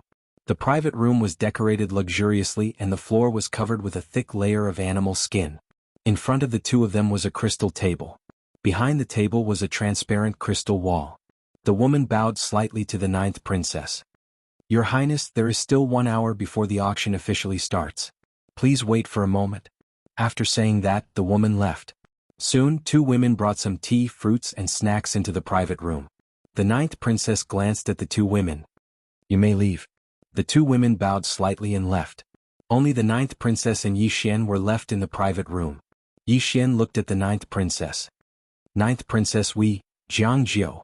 The ninth princess suddenly said, you can call me Little Nine like Shaoan. Little Nine. Yi Xian nodded and didn't think too much about it. He immediately said, Lil Jiao, we obtained a high-grade earth-rank martial skill from the Swordmaster's abode, and those big shots above are really going to watch helplessly as such a high-grade earth-rank martial skill falls into our hands? Jiang Jiao glanced at Yi Xian. You're too naive. Yi Xian was speechless. Jiang Jiao said calmly, those big shots spent so much effort to develop this Swordmaster's cave abode. Do you think they didn't gain anything? Do you know that the dwelling of the Swordmaster of the Two-World Mountain no longer belongs to the kingdom of Jiang? Why? Yi Xian didn't understand. Jiang Jiao said in a low voice, then why did the Swordmaster choose that location to establish his abode? That's because there's a natural spiritual vein there. If there's a spiritual vein, then there's definitely a spiritual mine. A spiritual vein is a priceless treasure. If it's developed, it'll be countless times more valuable than an earth-rank martial technique. The reason why the Swordmaster sent the young people of the various organizations there to search for the treasure is so that they can eat the meat and leave some soup for the people below them. That way everyone will be happy. As she said that, she fell silent for a moment before she continued, logically speaking, that spiritual mine is within the borders of the kingdom of Jiang, so it should belong to the kingdom of Jiang. However, even if they gave it to the kingdom of Jiang wouldn't dare to accept it. The old man was rather smart. He decisively gave away that piece of land in exchange for a place to compete for the treasure. Actually, that's already very good. Yi Xian shook his head with a smile. It was just as he had expected. It was not that simple. At this moment, Jiang Jiao added, in this world there are some struggles that are out in the open. This is something that everyone can see, but there are also some struggles that are hidden. These kinds of struggles are invisible, but they can also be the cruelest. Just like this time. You might not know, but it wasn't just 3 Nether Passage Realm experts that died during the development of the Swordmaster's abode. According to my information, at least 10 Nether Passage Realm experts have fallen this time, and it's even to the extent that even stronger experts have appeared. As soon as she finished speaking, she seemed to have thought of something and she looked at Yi Xian. Don't be fooled by the fact that Songlan Academy is on the verge of closing down. That old man of yours isn't a simple figure. So long as he's here, Songlan Academy won't close down. This time he came to look for all of you. Obviously he still wants to make a move after staying silent for so many years. However, this is normal. All those years ago, the students of Songlan Academy could be said to have been practically slaughtered by Kuraki Academy. Even his 2 sons and grandsons died miserably. Yi Xian glanced at Jiang Jiao. Why are you telling me so much? Jiang Jiao thought for a moment, then said, I don't want you to become a sacrificial lamb for those faction struggles. Just as Yi Xian was about to speak, the transparent crystal wall in front of them suddenly lit up. An image appeared on the crystal wall. Within the image was a round stage, and on the round stage stood a woman in a red dress with an extremely good figure. The woman in the red dress bowed slightly to her surroundings. Greetings everyone. I am Su Qing, the manager of the Two-Realm City management of the Drunken Immortal restaurant. Tonight's auction will be hosted by me. As she spoke, she looked around and smiled brightly. Tonight, only 3 items will be auctioned. Although it's not much, it definitely won't disappoint everyone. As soon as Su Qing finished speaking, a woman carried an exquisite box onto the round stage. The woman placed the box on the round table in front of the woman in the red dress, then retreated. Su Qing opened the box.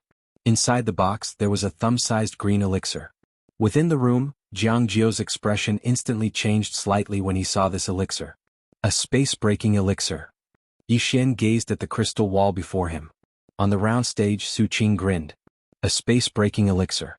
It has an 80% chance of allowing one to advance from the qi-controlling realm to the hovering realm. Such an elixir is probably very rare in the Jiang Kingdom. The starting price is 1 million gold coins, and every bid must be at least 200,000 gold coins. Within the room, Yi Xian's hands trembled when he heard Su Qing. 1 million gold coins? Yi Xian's eyes were filled with disbelief. After all, the entire city's income for half a year probably didn't even amount to 1 million gold coins. Yet now, a tiny elixir had a starting price of 1 million gold coins. When did gold coins become so worthless? Jiang Jiu spoke indifferently by Yi Xian's side. That's enough to shock you? Yi Xian nodded. Very. Jiang Jiu shook his head and chuckled. Do you know that most of the wealth in this world is controlled by a small number of people? To put it simply, the poor are very poor but the rich are very rich. Yi Xian touched the money pouch on his waist and shook his head. I'm really King poor. The corners of the 9th princess's mouth curled up slightly, and a touched smile appeared on her face.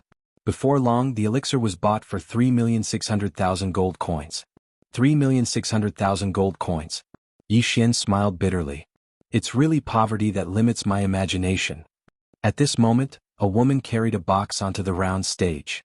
Su Qing opened the box and within it was a short saber. The blade was extremely thin and the handle was pitch black. An unknown beast's shadow was engraved on it. On the stage, Su Qing smiled. The name of the saber is Striking Shadow, a supreme-grade spiritual weapon. Among the spiritual weapons I dare not say anything else, but in the Jiang Kingdom, this saber is only inferior to the golden saber of our 9th Highness.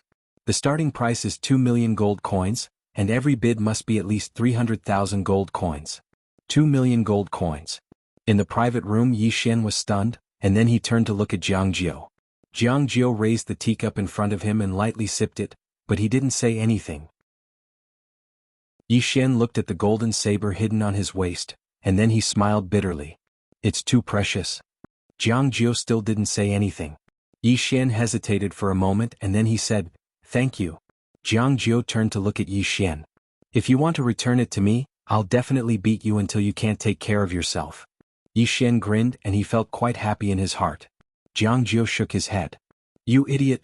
Soon the saber on the round stage was bought for 5 million gold coins. 5 million.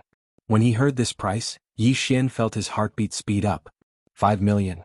He couldn't help but look at the golden saber on his waist. Is he going to sell it? As if he had the same thought, Jiang Jiu suddenly said, If you dare to sell it, I'll definitely cut off a certain part of you, and make you a eunuch in the palace. Yi Xian. At this moment on the round stage, Su Qing looked around and then he smiled slightly. Everyone, next is the main event. As Su Qing's voice fell, a woman carried a black iron box onto the round stage. Su Qing opened the black iron box and inside the box was a black scroll.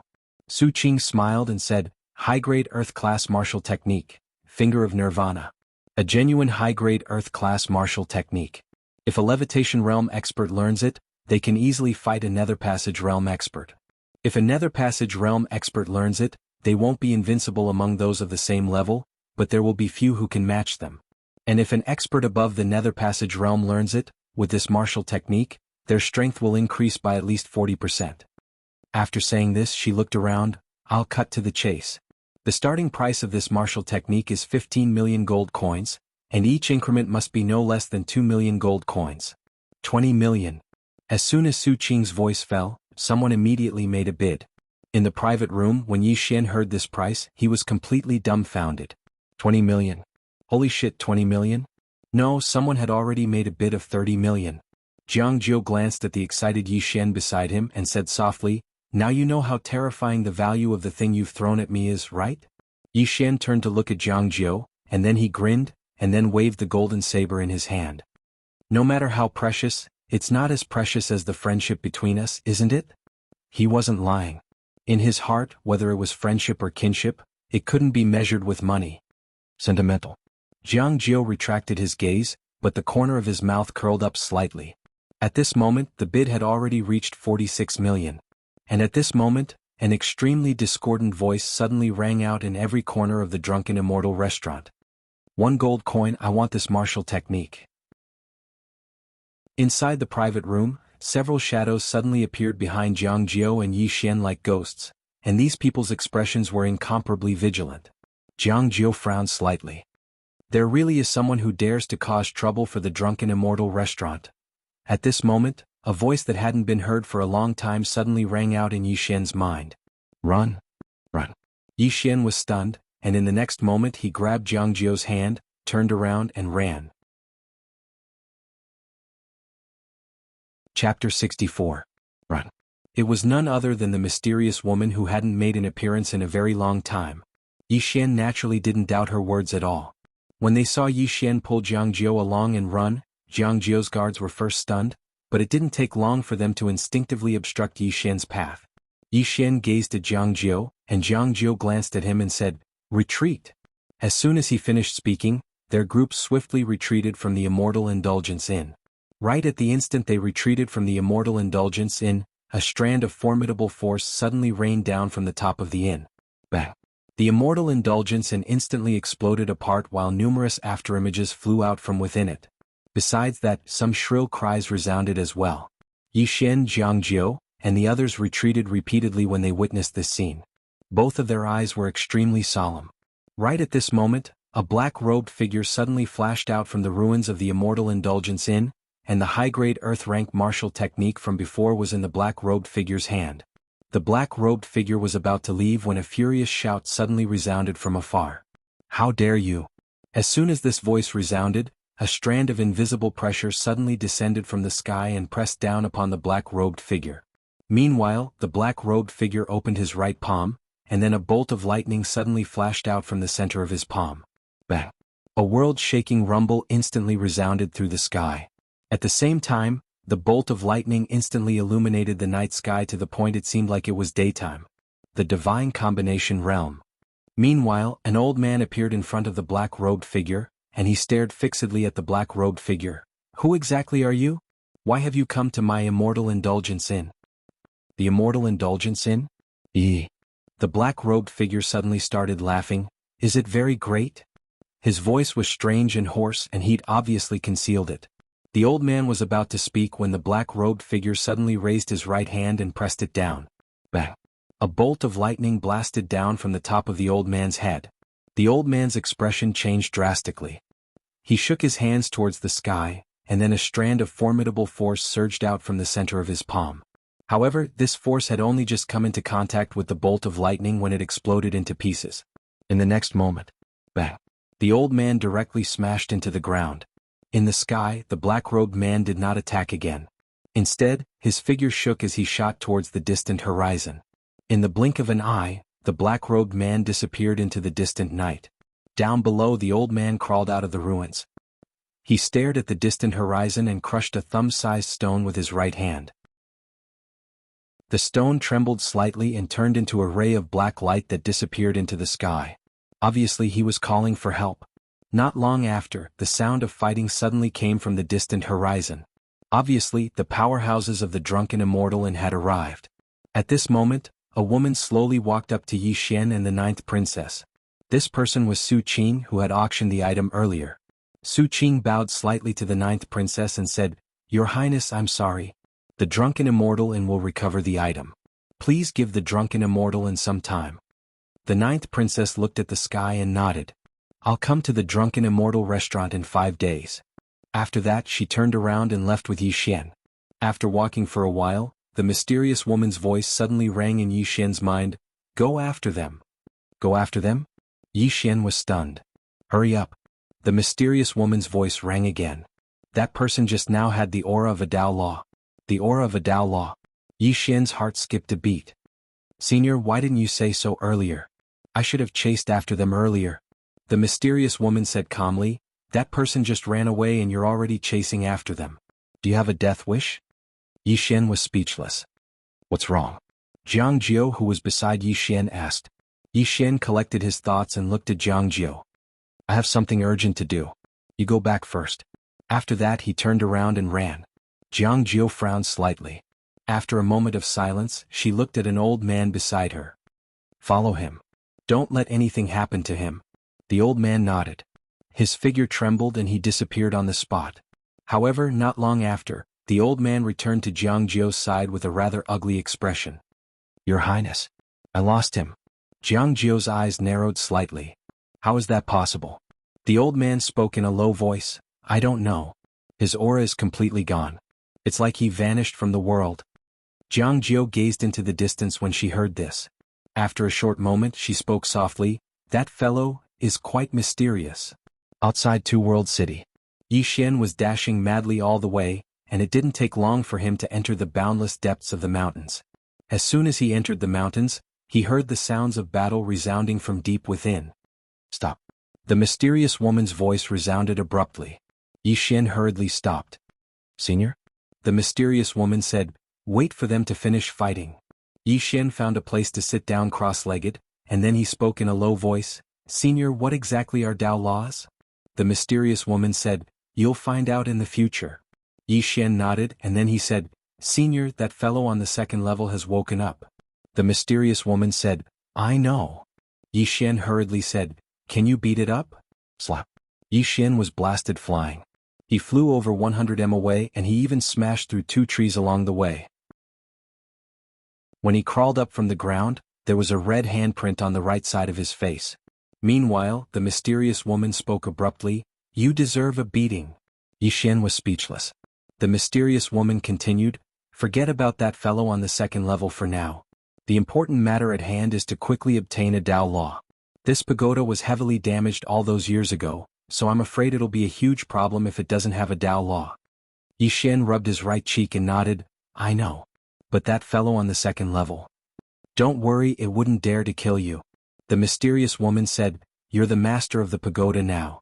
Once you die, the entire pagoda will be without a master. At that time, it'll have to face the pagoda itself.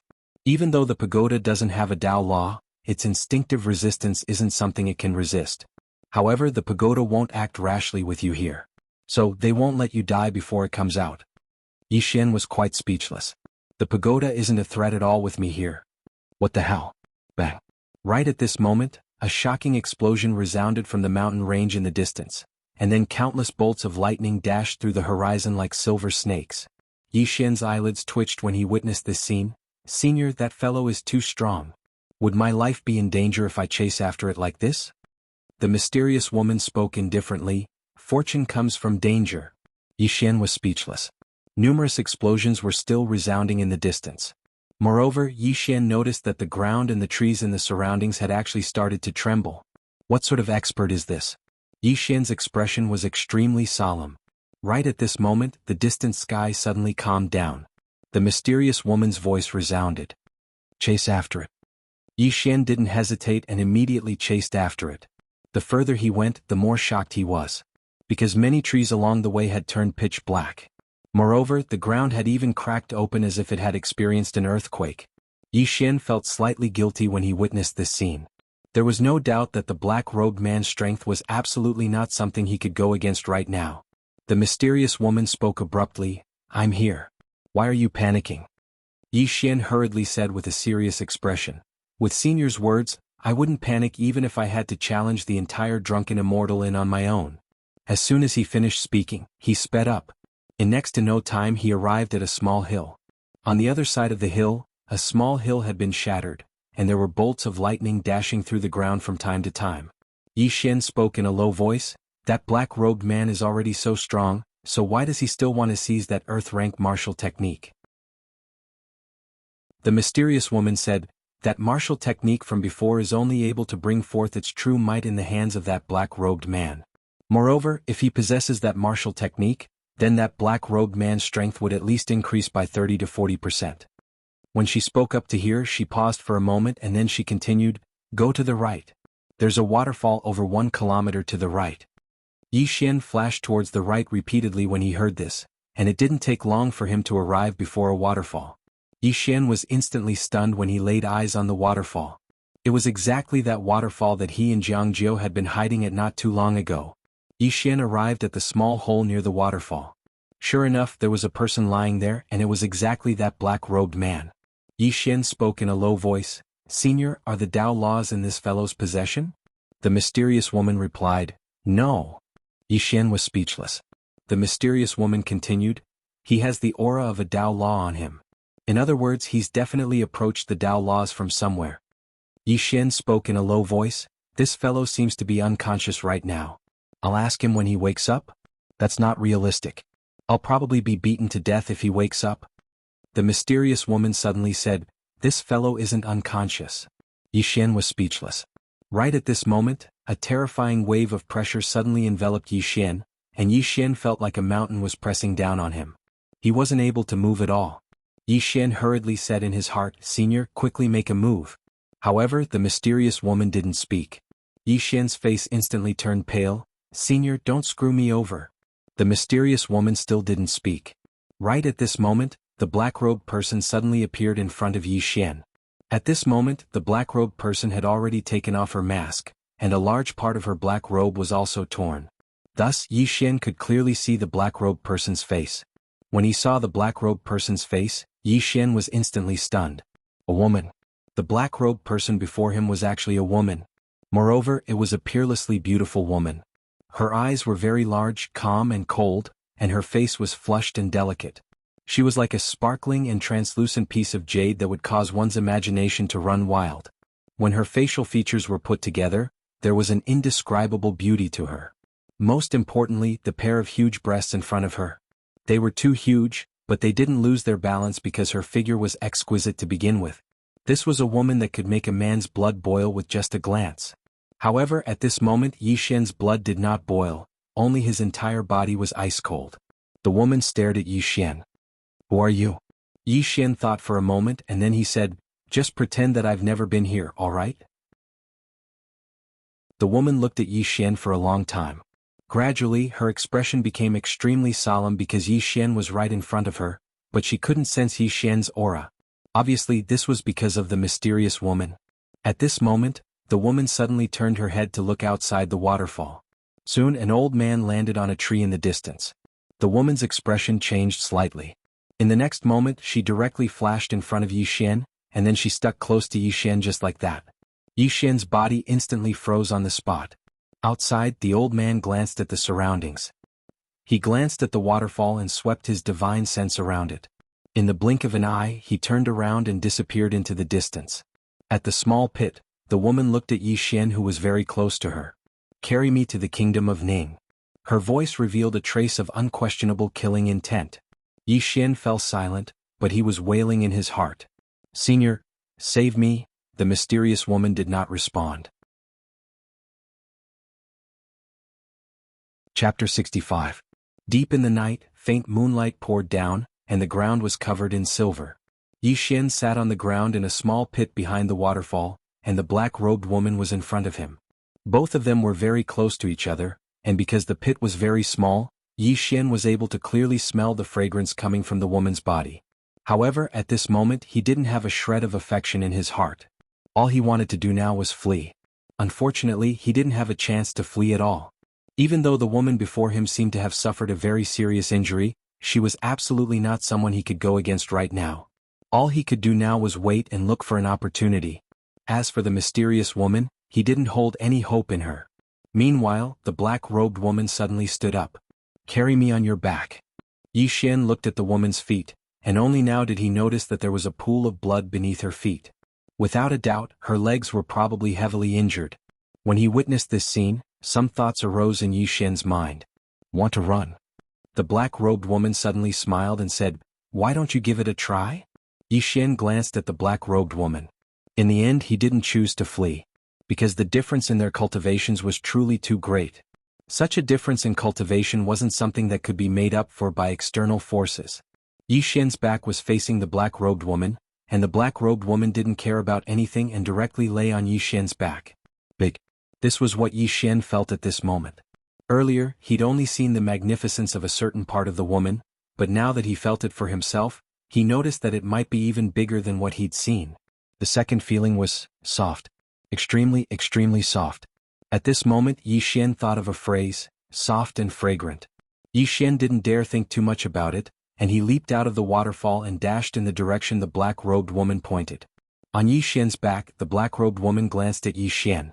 Her expression was indifferent, but there was a trace of doubt in her eyes. Because up until now, she still couldn't understand why she couldn't sense Yi Xian's aura even though he was standing in front of her. This was extremely abnormal. After all, she was several realms higher than Yi Xian. This gap couldn't be bridged by any cultivation technique. However, she just couldn't sense Yi Xian's presence. Yi Xian didn't know that this was the reason why the black-robed woman didn't kill him. In any case, he was quite depressed now. The mysterious woman had said that she would be there, but she didn't say anything at the critical moment. Now, his life and death were in the hands of the black-robed woman. Aggrieved. Although he felt aggrieved, he did not dare to say anything. They were all big shots and he could not afford to offend them. Yi Xian ran all the way to the border of Ning country. Ning country. Yi Xian also had some understanding of this country. The closest countries to the Jiang country were the Tang country and the Ning country. The Jiang country and the Tang country had constant friction. As for the Ning country, it didn't have a good relationship with the Jiang country, nor did it have a good relationship with the Tang country. It was like watching the tigers fight. Part of the reason why the Tang country and the Jiang country hadn't started a war yet was because they were afraid of the Ning country. With the Ning country around, neither the Jiang country nor the Tang country would dare to start a war easily. About half an hour later, the black-robed woman on Yi Xian's back suddenly said, "Stop." As soon as she said that, Yi Xian immediately stopped. As soon as he stopped, there was a sound of wind breaking above his head, and it wasn't just one. Yi Xian's expression turned grave when he sensed the two waves of pressure that flashed over his head. Either one of those two waves of pressure was not something that he could deal with at his current level. The black-robed woman glanced up and sneered, "The Drunken Immortal establishment has actually sent out 2 Divine Unity Realm experts." Yi Xian said sternly, "Senior, why don't we surrender?" If they surrendered to the Drunken Immortal establishment, it shouldn't be a problem with the purple card. Surrender? The black-robed woman was amused by Yi Xian's words. "Are we going to die if we surrender?" Yi Xian, the black-robed woman patted Yi Xian's head gently, "Let's go now." Yi Xian had no choice but to continue forward. As he ran, it was unavoidable for him to brush against the black-robed woman's body. In particular, the strange feeling from his back made him feel very comfortable. However, he dared not think too much about it. After all, the woman's strength far exceeded his. A night passed. By now, Yi Xian and the black-robed woman had already left the Two-World Mountains. They were less than a day away from the border of the Ning country. When Yi Xian passed by a river with the black-robed woman on his back, the black-robed woman suddenly said, "Stop." Yi Xian stopped. The black-robed woman pointed to the river, "Carry me there." Yi Xian could only do as she said. Yi Xian placed the black-robed woman on a rock by the river. Then he retreated to the side and looked around from time to time. "Want to escape?" The black-robed woman turned to look at Yi Xian. "I can easily kill you within 500 feet. If you don't believe me, you can try." Yi Xian was silent, but in his heart he said, "Senior, can you bear to see this woman bully me like this? Come out and hit her." The mysterious woman didn't speak. Yi Xian's face was filled with despair. At this moment, the black-robed woman suddenly said, "Come here." Yi Xian glanced at the black-robed woman. He thought for a moment and then walked in front of the black-robed woman. "After I send you to the Ning country, you will definitely kill me to silence me, right?" There was a trace of surprise in the black-robed woman's eyes. Obviously, she didn't expect Yi Xian to suddenly say this. Yi Xian looked straight at the black-robed woman. "You robbed something from the Drunken Immortal building. You can't let outsiders know about this. So, when I send you to the Ning country, it will be the day of my death, right?" The black-robed woman looked at Yi Xian and smiled. "I underestimated your wisdom." As she spoke, she placed both her legs in the river, allowing the water to wash away the bloodstains on her legs. "You can choose to die now or later." Yi Xian smiled. "I have another choice." The black-robed woman turned to look at Yi Xian. Yi Xian smiled. "I can choose to die together with you." The black-robed woman chuckled. "You've overestimated yourself." Yi Xian opened his palm, and the spirit grace sword appeared in his palm. The black-robed woman's eyes instantly narrowed when she saw the sword. Bright sword. Meanwhile, the spirit gray sword in Yi Xian's hand started to tremble violently. The black-robed woman looked at Yi Xian, and Yi Xian looked straight at her. I'm definitely unable to defeat you. However, so long as I send out a strike and cause some commotion here, I believe that the experts of the Drunken Immortal building will definitely rush over. At that time, without my aura concealment, you won't be able to escape at all. It's fine if you die, but with the temper of the Drunken Immortal building, they will definitely not let the power behind you off. What do you think? The black-robed woman smiled. Perhaps you won't even have the chance to send out a strike. Then I'll give it a try. As soon as he finished speaking, killing intent surged explosively in Yi Xian's eyes. Obviously, he was going to execute a strike to decide life and death. The mysterious woman's silence allowed him to know that he could only rely on himself if he wanted to live, and placing his hopes on someone else was absolutely an extremely foolish way of thinking. On the other hand, Yi Xian was decisive. When he said he was going to risk his life, he really meant it. He wasn't trying to scare the black-robed woman. He was going to die anyway, so why not drag someone down with him before he died? The black-robed woman's eyes narrowed when she saw that Yi Xian was serious. Stop. Yi Xian stopped, but the spirit gray sword in his hand was still trembling violently. Obviously, it would explode at any moment. The black-robed woman looked Yi Xian in the eye. I've really underestimated your courage. Yi Xian said in a low voice, I only want to live. The corners of the black-robed woman's mouth curled up slightly. If I'm not wrong, you seem to be the one who came looking for me. Even though I don't know how you found me, you definitely didn't come looking for me to save me, right? Yi Xian thought for a moment and then he said, I won't hide it from you. The reason I came looking for you was to ask you about something. The black-robed woman was slightly curious. Go on. Ask her where she sensed the energy of the earth. Right at this moment, the mysterious woman's voice resounded abruptly. Yi Xian gazed at the black-robed woman. Where did you sense the energy of the earth? The black-robed woman swiftly turned to look at Yi Xian when she heard this, and there was a trace of disbelief in her eyes. How do you know that I've sensed the energy of the earth? Yi Xian said indifferently, I guessed. The black-robed woman stared fixedly at Yi Xian as if she wanted to see through him. Yi Xian didn't show any weakness and met her gaze. A short moment later, the black-robed woman said, Who exactly are you? Yi Xian shook his head. Let's get straight to the point. I'll send you to the Kingdom of Peace. You can't kill me once you arrive there, and you have to tell me where you sense the energy of the earth. The black-robed woman fell silent for a long time before she nodded. All right. Yi Xian thought for a moment and said, Can you make an oath? To be honest, I don't really believe you. The black-robed woman turned to look at Yi Xian and laughed coldly. Then attack right now. However, I have to remind you that I might not die if the immortal indulgence catches up to me, but you'll definitely die. Yi Xian took a step back and looked her in the eyes. You have to swear that not only can you not kill me, you can't cripple me or imprison me. In any case, you can't harm me. Otherwise, we'll take each other down with us today. As soon as he finished speaking, the spirit gray sword in his hand started trembling violently, and a glow flickered on its tip. So long as he issued a command in his heart, the howl of the sword would resound through the sky. The black-robed woman stared fixedly at Yi Xian with an extremely icy cold gaze. You've really thought it through. Yi Xian didn't show any weakness and met her gaze. If you don't swear, then we'll take each other down with us today. The black-robed woman gazed at Yi Xian for a long time and didn't speak. Right at this moment, the sword in Yi Xian's hand trembled violently, and a ray of sword light was about to erupt. The black-robed woman suddenly said when she witnessed this scene, All right, I swear that I won't kill you or beat you after you send me to the Kingdom of Peace, and I won't imprison you either. If I go against this, then I'll definitely suffer backlash from inner demons in the future. Yi Xian instantly heaved a sigh of relief when he heard this. If it was possible, he didn't want to fight to the death as well. Who wouldn't want to live? Yi Xian put his spirit gray sword away, and then he walked over to the black-robed woman. Get up here. We're leaving right now. The black-robed woman glanced at Yi Xian while a trace of a strange smile appeared on the corners of her mouth. She lay on Yi Xian's body, and Yi Xian instantly sped up. All he wanted to do now was send this woman to the Kingdom of Peace as soon as possible and then search for the Tao laws.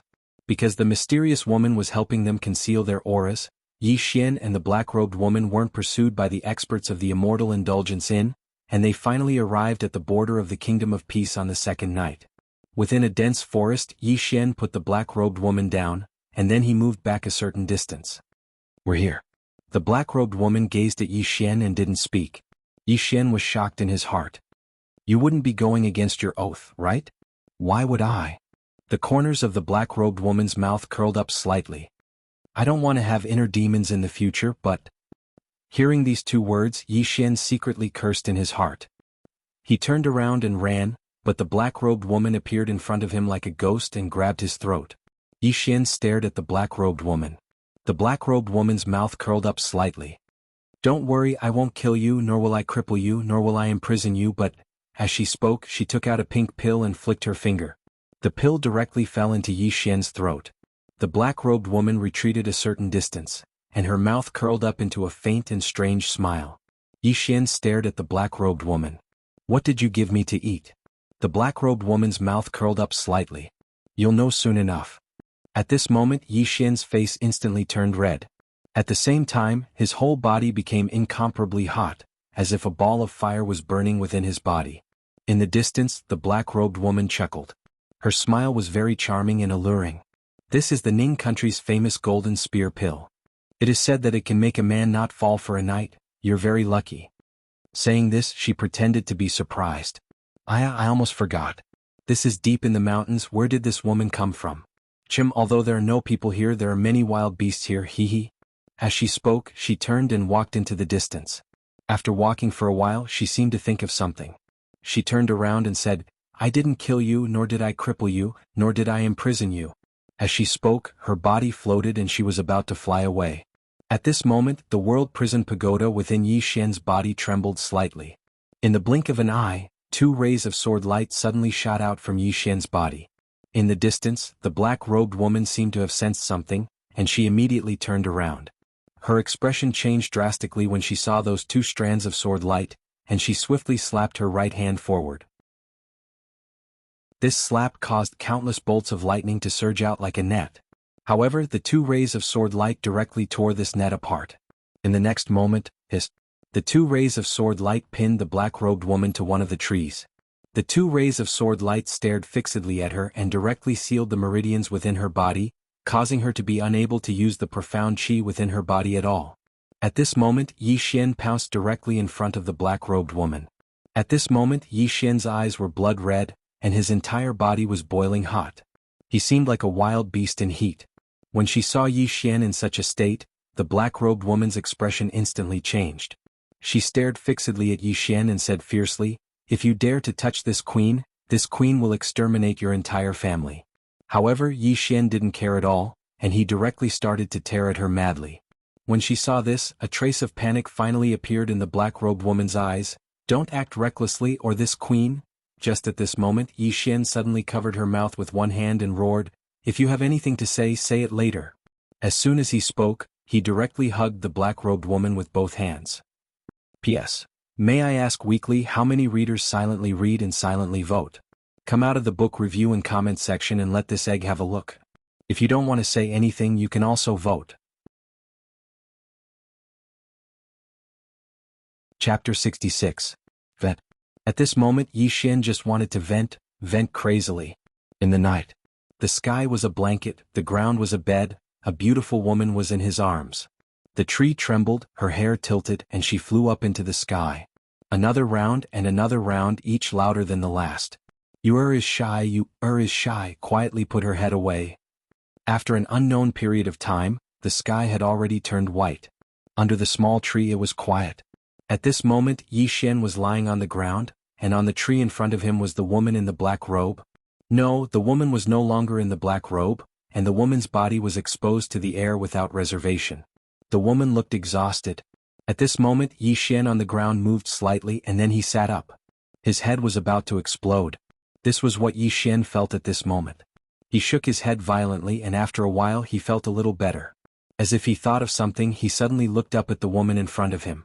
At this moment, the woman was naked, and her beautiful figure and fiery heat were exposed to him without reservation. And on the inside of the woman's thigh, there were traces of blood. At this moment, Yi Xian had already remembered everything. Yi Xian retracted his gaze and he said in a deep voice, Senior? Why didn't you stop her? The mysterious woman's voice sounded, How? Cure you? Yi Xian said in a deep voice, Senior doesn't have the ability to cure me? The mysterious woman said, I do. Just as Yi Xian was about to speak, the mysterious woman said, "Do you know what I hate the most in my life? I hate people who go back on their words the most." This person went back on her words, so she should suffer the consequences.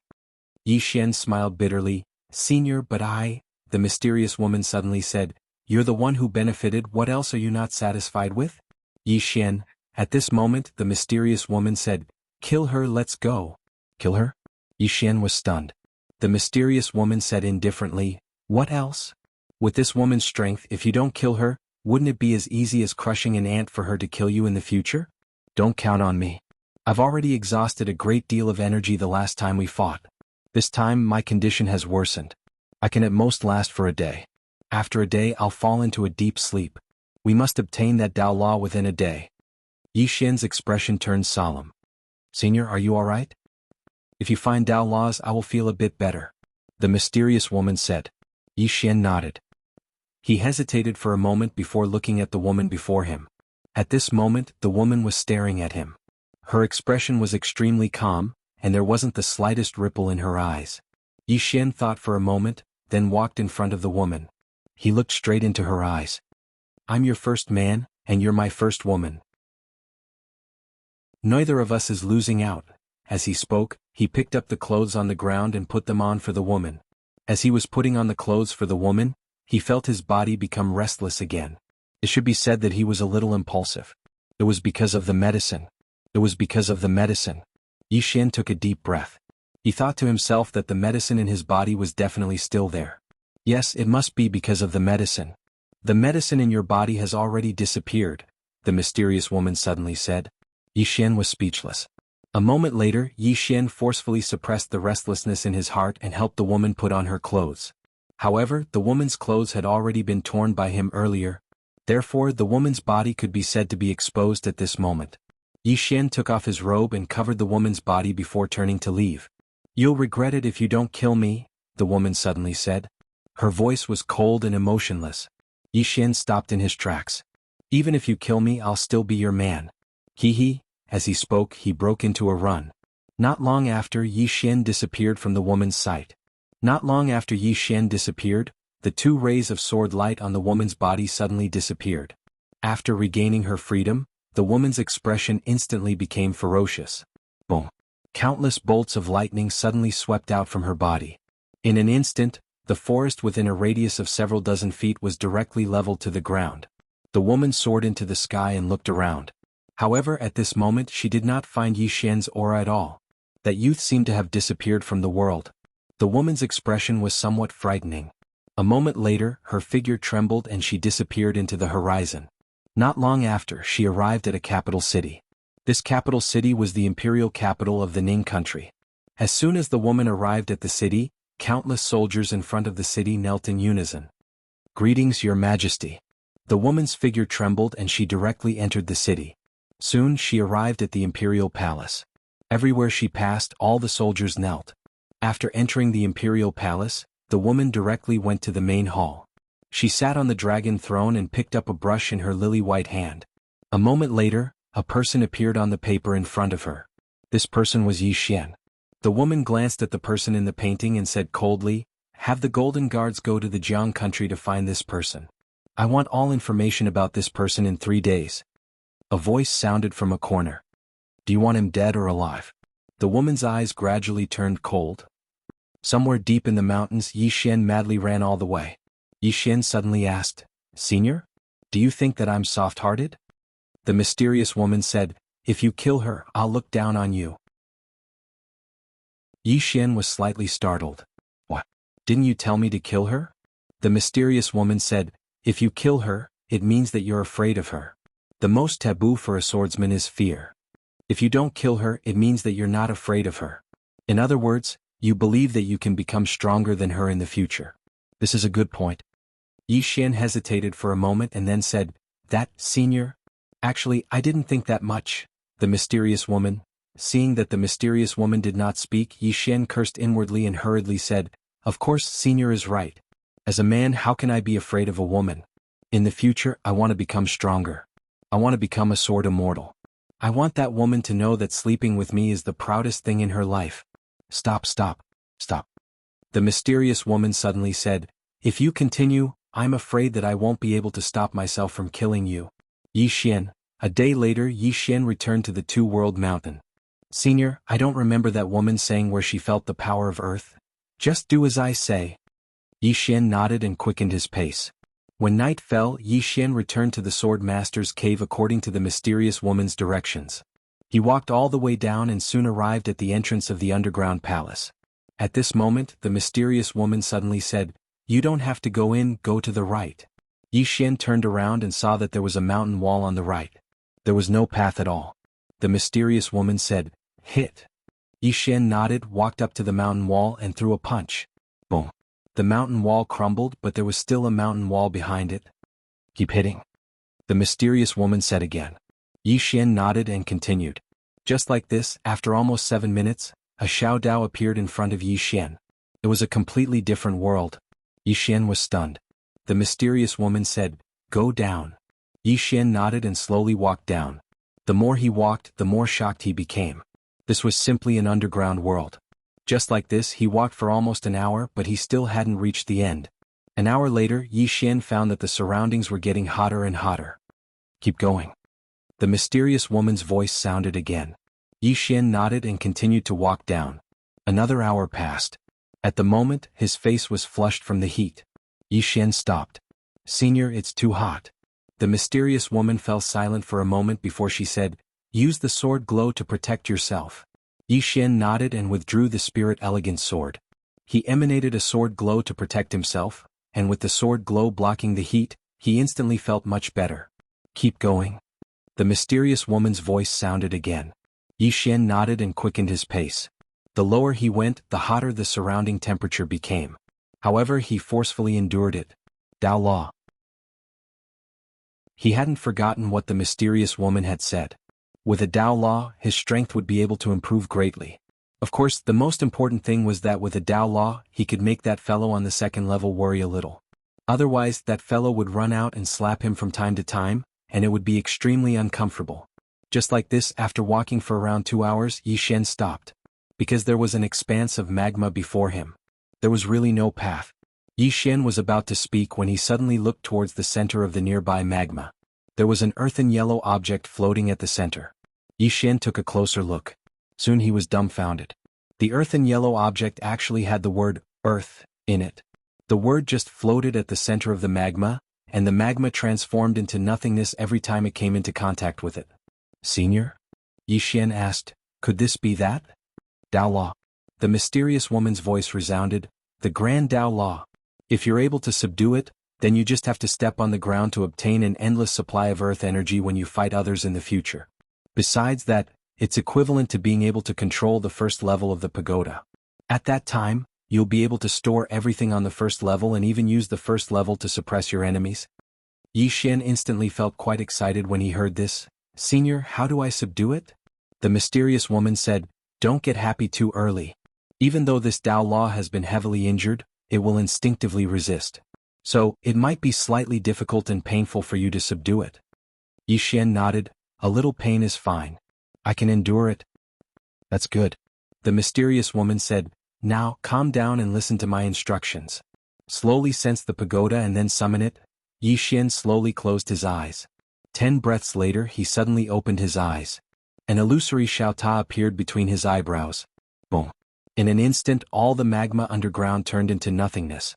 At this moment, the earthen yellow, earth, character in the distance trembled slightly. Following this, it turned into a ray of earthen yellow light and entered between Yi Xian's eyebrows. Kacha. As a cracking sound rang out, Yi Xian's eyes widened. His eyes were bloodshot. Ah! Yi Xian's body began to crack layer by layer at a speed visible to the naked eye, and blood splattered everywhere. "Senior, this isn't just a little pain, this is taking my life. That. I might have overestimated your strength." Chapter 67. I'm finished. That was the thought in Yi Xian's mind right now, because he felt like his entire body was about to collapse. Right at this moment, the pagoda between his brows suddenly vanished. At the same time, a strand of earthen yellow energy enveloped his body. Bang! Yi Xian's body shook violently.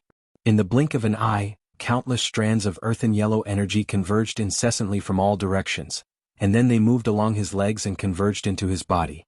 As the energy surged into his body, his cracked body actually started to heal slowly. Repair. Obviously, the Tao laws were helping him repair his body. Even though the Tao laws were helping him repair his body, the waves of intense pain that came from his body still made Yishen feel like death was better than living. Because at that moment he'd felt like his body was being pulled by an army, and the feeling of being torn apart had almost caused him to faint. Fortunately, he'd forcefully endured it. Otherwise, the consequences of fainting at a time like this would be extremely severe. Just like that, Yishen's body started to heal slowly. Around 2 hours later, the cracked skin all over Yishen's body had healed completely. Moreover, there was even a faint golden glow to his skin. Yishen slowly opened his eyes. He glanced at his body and instinctively clenched his fists. Countless strands of golden energy suddenly appeared around him. The golden energy was like golden armor, and it seemed extremely dazzling. "What's this?" Yishen was slightly stunned. The mysterious woman's voice resounded. "The armor of the earth is condensed from the energy of the earth. You can condense this armor and obtain the energy of the earth by stepping on the ground. However, with your current cultivation you can only persist for an hour at most. If you don't give up on the energy of the earth and the armor of the earth within that hour, then you'll suffer backlash." Armor of the earth? The energy of the earth? Yishen was stunned, and then he said, "Senior, is that Tao Law mine now?" The mysterious woman said, "Dream on. You weren't the one who condensed this Tao Law, and you're merely borrowing it now. Moreover, the level of the Tao Law isn't something that you can comprehend right now. Borrowing it now will be extremely beneficial to your comprehension of the Tao Law in the future. Right now, you only need to do 3 things. First, cultivate your sword. Second, cultivate your martial arts. Third, search for swords to devour. As for this Tao Law, it's too strong. You can only unleash 20% of its power at most. However, this is enough for you to use for now." Yishen nodded, then looked at the golden armor on his body. "Senior, although I'm only in the Qi Change realm now, I should be able to easily defeat soaring realm experts, right?" The mysterious woman said, "What you need to think about right now is whether or not you can easily defeat a Nether Passage realm expert, not a Levitation realm expert. Do you understand?" Nether Passage realm? Yishen's face stiffened, and he hesitated for a moment before he said, "Surmount 2 realms? Isn't that too exaggerated?" "Exaggerated?" The mysterious woman said coldly, "In my era, those who couldn't kill their opponents 2 levels higher would be embarrassed to call themselves geniuses." Yishen was speechless. Meanwhile, the mysterious woman said, "I've helped you restrain that woman in black earlier, and I've also helped you suppress the power of the Tao Law. I'm very tired now and I need to rest for a while. Otherwise, I won't have enough energy to suppress this. In any case, you can only rely on yourself in the future. If you encounter any Tao Law in the future, this pagoda will notify you." Yishen said in a low voice, "Senior, are you all right?" The mysterious woman said indifferently, "Don't worry about me. Even if you and everyone else in this pagoda who's been suppressed die, I won't die. I just need to rest. Take good care of yourself. I don't want you to be dead the next time I wake up. Also, the World Prison Pagoda can be used against enemies, but I don't want you to activate it. Every time you activate it, the seals within the pagoda will loosen slightly. Take it easy. Moreover, even though you're the pagoda master, you can't control this pagoda right now. So, don't activate it unless you have no other choice. Otherwise, the pagoda's backlash might cause you to suffer a fate worse than death." Yishen hesitated for a moment and then said, "Senior, why do I feel like you're saying your last words? Are you really all right?" The mysterious woman said, "Do you want to know why the flowers are so red?" Yishen. Meanwhile, the mysterious woman said, "One last thing. The fellow on the 2nd level doesn't have any killing intent towards you, and it just wants to come out. However, you don't have the ability to let it out yet. Even if you do, you have to consider it carefully. Even though that fellow has been suppressed for so many years, and its strength has been greatly weakened, it's still not something you can fight against right now. It will hit me from time to time." Yishen suddenly said in an aggrieved tone, "It often hits people for no reason." The mysterious woman said indifferently, "There are many times when I want to beat you to death." "Yishen," the mysterious woman said again, "Kid, live well." With that, the mysterious woman went completely silent. Yishen's face darkened. Obviously, the mysterious woman had fallen into a deep sleep. Yishen took a deep breath. Now he could only rely on himself. As if he had thought of something, he slowly closed his eyes. In the next moment, A tiny golden earth character appeared between his brows. Dao Law. He clenched his fists tightly. In an instant, boundless power of the earth appeared beneath his feet. The power of the earth gathered towards him like a tidal wave. In an instant, a golden armor appeared on his body. Earth armor. He lightly touched the earth armor on his body. It was so thick that it could definitely block an attack from a peak Nether Passage realm expert, and it could even block the black-robed woman's lightning. Of course, he wasn't confident, and even if he could block it, he would probably be crippled. Other than the earth armor, he also felt a powerful force in his body. After a moment of thought, Yi Xian left the ground and came to the surface. He looked around, then clenched his fists again. In an instant, a powerful earth energy gathered around his body. After a moment of silence, he suddenly punched the ground. Fist collapse. He used all his strength in this punch. Other than the earth energy in his body, there was also fist momentum and battle intent. This punch fell. Boom. With him as the center, the ground within 100 feet of him directly collapsed. Dust and gravel flew in all directions, and the surroundings were a mess. After 2 breaths, a giant pit nearly half a foot deep appeared around Yi Xian. Not only that, but the ground dozens of feet away gradually cracked. The power of one punch was so strong. Yi Xian looked at his right hand with excitement in his eyes. His punch definitely had the power of a low-grade earth-rank martial technique. It could be said that his punch was now second only to his life and death with one sword. Life and death with one sword had reached a new height after his sword reached the Sword of Light. To put it simply, he could do anything under the Nether Passage realm now. No, he could even do anything in the Nether Passage realm. Yi Xian retracted the earth energy, chuckled, and quickly walked into the distance. At this moment, his steps were like the wind. Soon he returned to Two Realm City. At this moment, there were experts flying in the sky above Two Realm City. What was going on? Yi Xian frowned and hurriedly entered the city. As soon as he entered, Jiang Jiu appeared in front of him with a group of people. Jiang Jiu sized him up. "Are you all right?" Yi Xian shook his head. "I'm fine." "All right, what happened in Two Realm City?" Jiang Jiu said solemnly, "Let's go back and talk." Finished speaking, she brought Yi Xian back to her tent. Inside the tent, Jiang Jiu said solemnly, "Those auras above the city are experts from the Drunken Immortal Inn. According to my intelligence, the experts from the Drunken Immortal Inn seem to have lost track of that black-robed man. So, that high-grade earth-rank martial technique might not be recovered." Yi Xian said solemnly, "The Drunken Immortal Inn should compensate you, right?" Jiang Jiu said indifferently, "Who knows?" At this moment, a voice came from outside the tent. "Your Highness, Steward Su of the Drunken Immortal Inn requests an audience." Inside the tent, Jiang Jiu said with a smile, "Whether or not they will compensate we will know soon." Saying this, she turned to look outside the tent. "Invite him in." Soon Su Qing walked into the tent. When she saw that Yi Xian was also there, she was slightly startled and then nodded lightly as a greeting. Su Qing walked in front of Jiang Jiu and bowed slightly. "Your Highness, I came today for that high-grade earth-rank martial technique." Jiang Jiu said with a smile, "Why, the Drunken Immortal Inn has recovered that high-grade earth-rank martial technique?"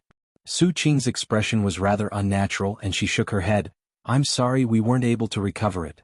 However, we've already sent out 3 Divine Convergence Realm experts and I believe it won't be long before."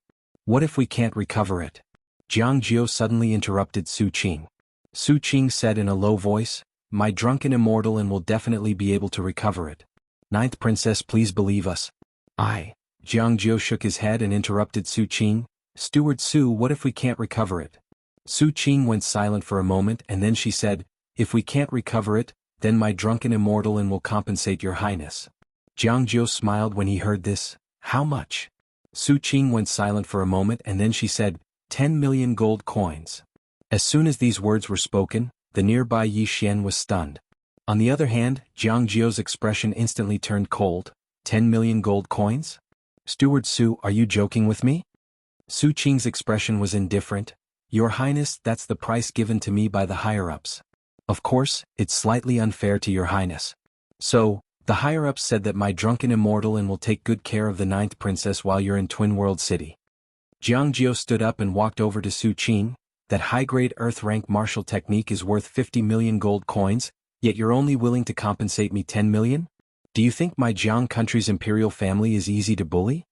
Su Qing looked Jiang Jiu in the eyes. "Your Highness, this is already the best outcome." Her tone carried a threatening tone. Jiang Jiu's eyes narrowed slightly while killing intent arose within them. On the other hand, Su Qing's expression was indifferent and fearless. The drunken immortal and had never feared anyone in the Jiang country. Right at this moment, Yi Xian spoke abruptly, "Isn't it a little too unreasonable for the drunken immortal in to do this?" Su Qing swiftly turned to look at Yi Xian and spoke coldly, "Unreasonable? My drunken immortal in is already being very reasonable by compensating you." As she spoke, she glanced coldly at Jiang Jiu, "Your Highness, farewell." As soon as she finished speaking, she turned around and left. Jiang Jiu's expression was extremely unsightly, and she didn't conceal the killing intent in her eyes at all. Because the drunken immortal and was obviously taking advantage of its strength to bully others. But she couldn't make a move against them. She really couldn't afford to offend the drunken immortal in, nor could she shed all pretenses with the drunken immortal in. Right at this moment, Yi Xian suddenly appeared before Su Qing, and he said with a serious expression, "I feel that all of you should be reasonable. All of you lost something that's worth 50 million gold coins, yet you're only paying 10 million. This is truly inexcusable." Su Qing took a step forward and looked Yi Xian in the eyes. "We're not compensating a single cent, so what can you do?" Yi Xian said in a low voice, "You're taking advantage of your strength to bully others." Su Qing sneered, "My drunken immortal and is taking advantage of its strength to bully others. You're not convinced?" Right at this moment, Yi Xian suddenly drew the golden saber on his waist, and he swiftly slashed at Su Qing. Su Qing's entire arm flew into the air. Fresh blood sprayed. The nearby Jiang Jiu was stunned. Meanwhile, Yi Xian held the golden saber against Su Qing's neck. "I'm fucking not convinced." As he spoke, the golden saber in his hand suddenly moved forward. This. Chapter 68. The tent fell silent. In front of Yi Xian, Su Qing stared fixedly at Yi Xian. Her face was pale, and besides savagery in her eyes, there was a trace of disbelief. Because she really hadn't expected that this person would dare to attack her. The drunken immortal and was standing behind her. On the other side, Jiang Jiu's eyes had a trace of disbelief as well. Because she hadn't expected that Yi Xian would attack her. The drunken immortal and was standing behind this woman. "I'm in trouble." That was the first thought in Jiang Jiu's mind. Meanwhile, Su Qing spoke fiercely, "Do you know what you've done?" Yi Xian's golden saber moved forward, and a trace of fresh blood instantly dripped down from his golden saber. Yi Xian's face was expressionless. "Didn't you ask me if I was convinced?" "My answer is, I'm not." Su Qing turned to glance at Jiang Jiu. "Your Highness Ninth, is this one of yours? Is your imperial family going to declare war on my drunken immortal in?" Jiang Jiu walked over to Yi Xian and she looked at Yi Xian. "Do you know what you've done?" Yi Xian nodded. Jiang Jiu spoke solemnly, "The consequences are very severe."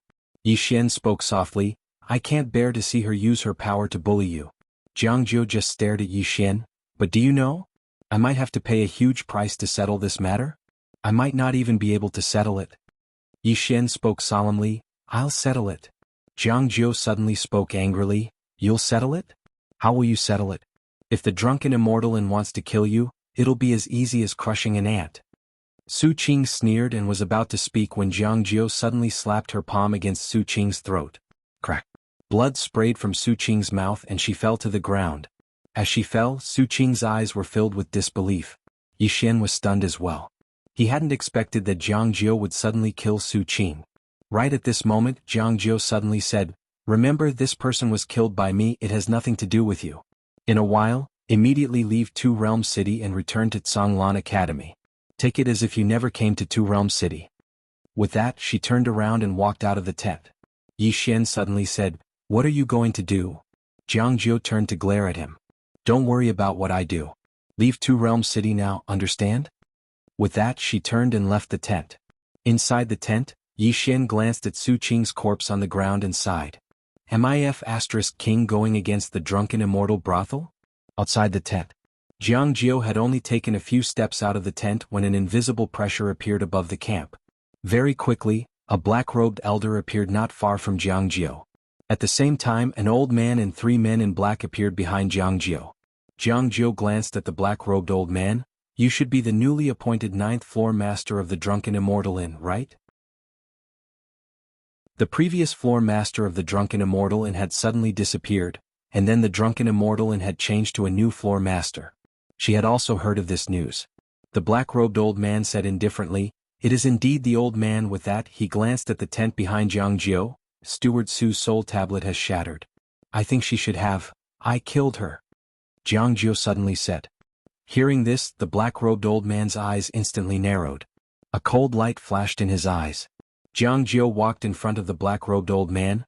"Previously, I put up an Earth upper-grade martial skill for auction at the Drunken Immortal Inn.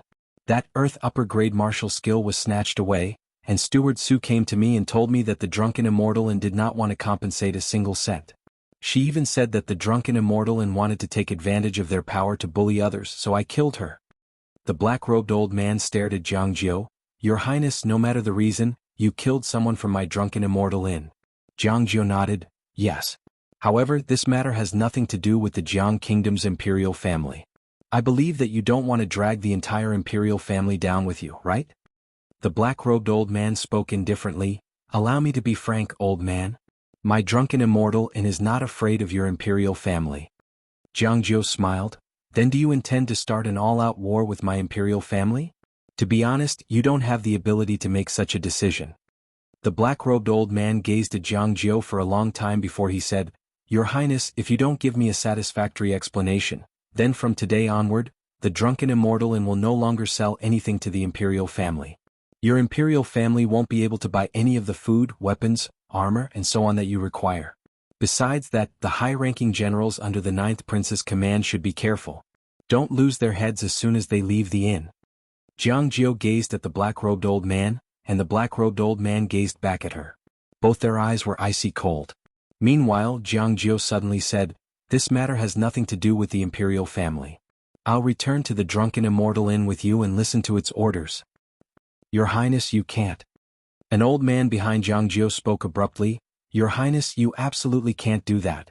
If you're not here, then the Tang Empire would definitely not have any worries, and they would definitely dispatch their forces to occupy Twin World City." You. Jiang Jiu raised her right hand to stop the old man, and then she gazed at the black-robed old man. "You've already obtained a high-grade Earth-rank martial technique for free. Now that I'm going with you, you've probably profited greatly. Isn't that right?" The black-robed old man grinned. "Then please return to the Drunken Immortal Inn with me." As soon as he finished speaking, he turned around with the intention of leaving. However, a voice suddenly resounded from behind him. "Wait." Along with this voice, a man walked out from within the tent. It was naturally Yi Xian. Jiang Jiu's expression changed slightly when she saw Yi Xian, and then she walked over to Yi Xian and said angrily, "What are you doing here? Trying to play the hero?" You. Right at this moment, Yi Xian suddenly grabbed her arm. "I'll deal with him." As soon as he finished speaking, he pulled Jiang Jiu behind him and walked towards the black-robed old man.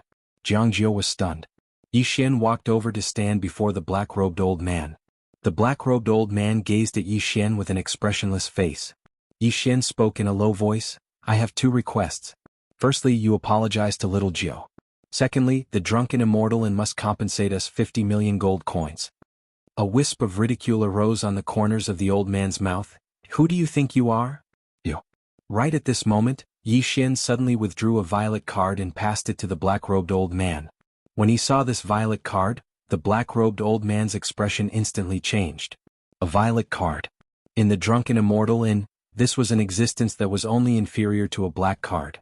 Moreover, even he, the 9th floor master, didn't have the qualifications to issue such a card. Only floor masters of the 5th floor and above had the qualifications to issue such a violet card. Yi Xian looked straight at the black-robed old man. "I want to see the 3rd floor master of the Drunken Immortal Inn. Inform him to come here right now." The black-robed old man glanced deeply at Yi Xian. "Who exactly are you? Why do you have a violet card?" You. Yi Xian waved his hand. "You don't have the qualifications to speak to me. Ask the 3rd floor master to come here." Everyone behind Yi Xian had astounded expressions on their faces. On the other hand, the expression of the black-robed old man in front of Yi Xian had become unsightly. Since he'd become the 9th floor master, he'd never been humiliated like this. However, he didn't dare to flare up because this person before him possessed a violet card. Moreover, a person who was able to possess a violet card absolutely had an extraordinary identity. The black-robed old man thought for a moment and then he said, "Sir, I think there's definitely some sort of misunderstanding between us. Meanwhile, Yi Xian interrupted the black-robed old man once more. Do you not understand what I'm saying? As he spoke, his gaze turned cold. You don't have the qualifications to speak to me. Ask the third-floor master of the Drunken Immortal Inn to come out here. This time, not only did the black-robed old man not get angry, he instead felt even more fearful. Since this young man dared to speak to him in this way, even an idiot would know that the young man had something to rely on. The black-robed old man hesitated for a moment before he chose to crush a black transmission stone in the end. Obviously, he wasn't sure exactly what the young man's background represented, so he didn't dare to make a big deal out of it. Yi Xian heaved a sigh of relief in his heart when he heard the black-robed old man call the third-floor master. Even though he seemed extremely calm on the surface, he was actually panicking in his heart. Because if the black-robed old man didn't call the third-floor master over, then he would really have no other choice. After all, he couldn't tell the black-robed old man that he had a peerless sword immortal standing behind him, right? Even if he did, the third-floor master wouldn't believe him. However, if he called the white-haired old man over, then the white-haired old man would definitely believe him.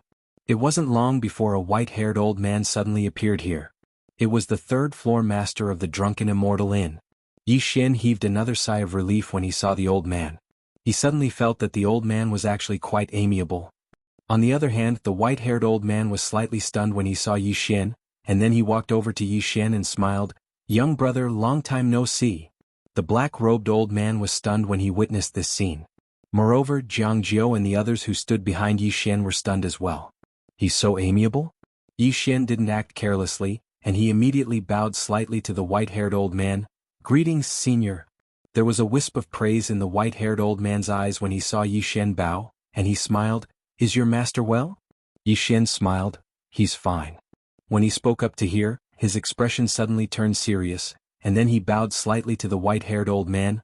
Senior, please uphold justice for me. The white-haired old man was slightly stunned while the expression of the black-robed old man behind him was slightly unsightly. The white-haired old man glanced at Yi Xian. Is it related to my immortal indulgence in? Yi Xian nodded.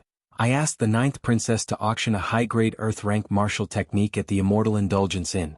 Unexpectedly, an unexpected event occurred, and that high-grade earth-rank martial technique was seized. After that, a manager of the Immortal Indulgence Inn came to tell me that. As he spoke, he recounted what Su Qing and the black-robed old man had said earlier, and he didn't exaggerate anything. The white-haired old man's eyelids instantly twitched when he heard Yi Xian say that my Immortal Indulgence Inn intends to use its strength to bully others. How did Pavilion Master Han die on the cloud vessel all those years ago? Wasn't it because she said those words? Moreover, it was exactly those words that almost caused a peerless sword immortal to vent his rage on the entire Immortal Indulgence Inn. Even though it was resolved in the end, the Immortal Indulgence Inn had lost 2 Pavilion Masters. Meanwhile, Yi Xian bowed once more to the white-haired old man. Senior, I don't have any other requests and I just hope that Senior can uphold justice. The white-haired old man fell silent. 50 million gold coins. That wasn't a small amount. But, this fellow before me has a sword immortal backing him. When he saw the white-haired old man fall silent, Yi Xian said, Does Senior have any difficulties? If there is, then I don't want these 50 million gold coins. As he spoke, he laughed miserably. Master is right. If one is weak, then anyone will bully you. As soon as he finished speaking, he turned around and cupped his fists towards Jiang Jiao. 9th princess until next time. As soon as he finished speaking, he turned around and left. Jiang Jiao was stunned and then he said, Where are you going? Yi Xian stopped and said, To look for my master. As soon as he finished speaking, he walked towards the distance with quick strides. Yi Xian walked towards the distance with a sorrowful and indignant expression as if he'd suffered some sort of enormous grievance. However, he was shouting madly in his heart. Geezer, stop me. Hurry up and fucking stop me.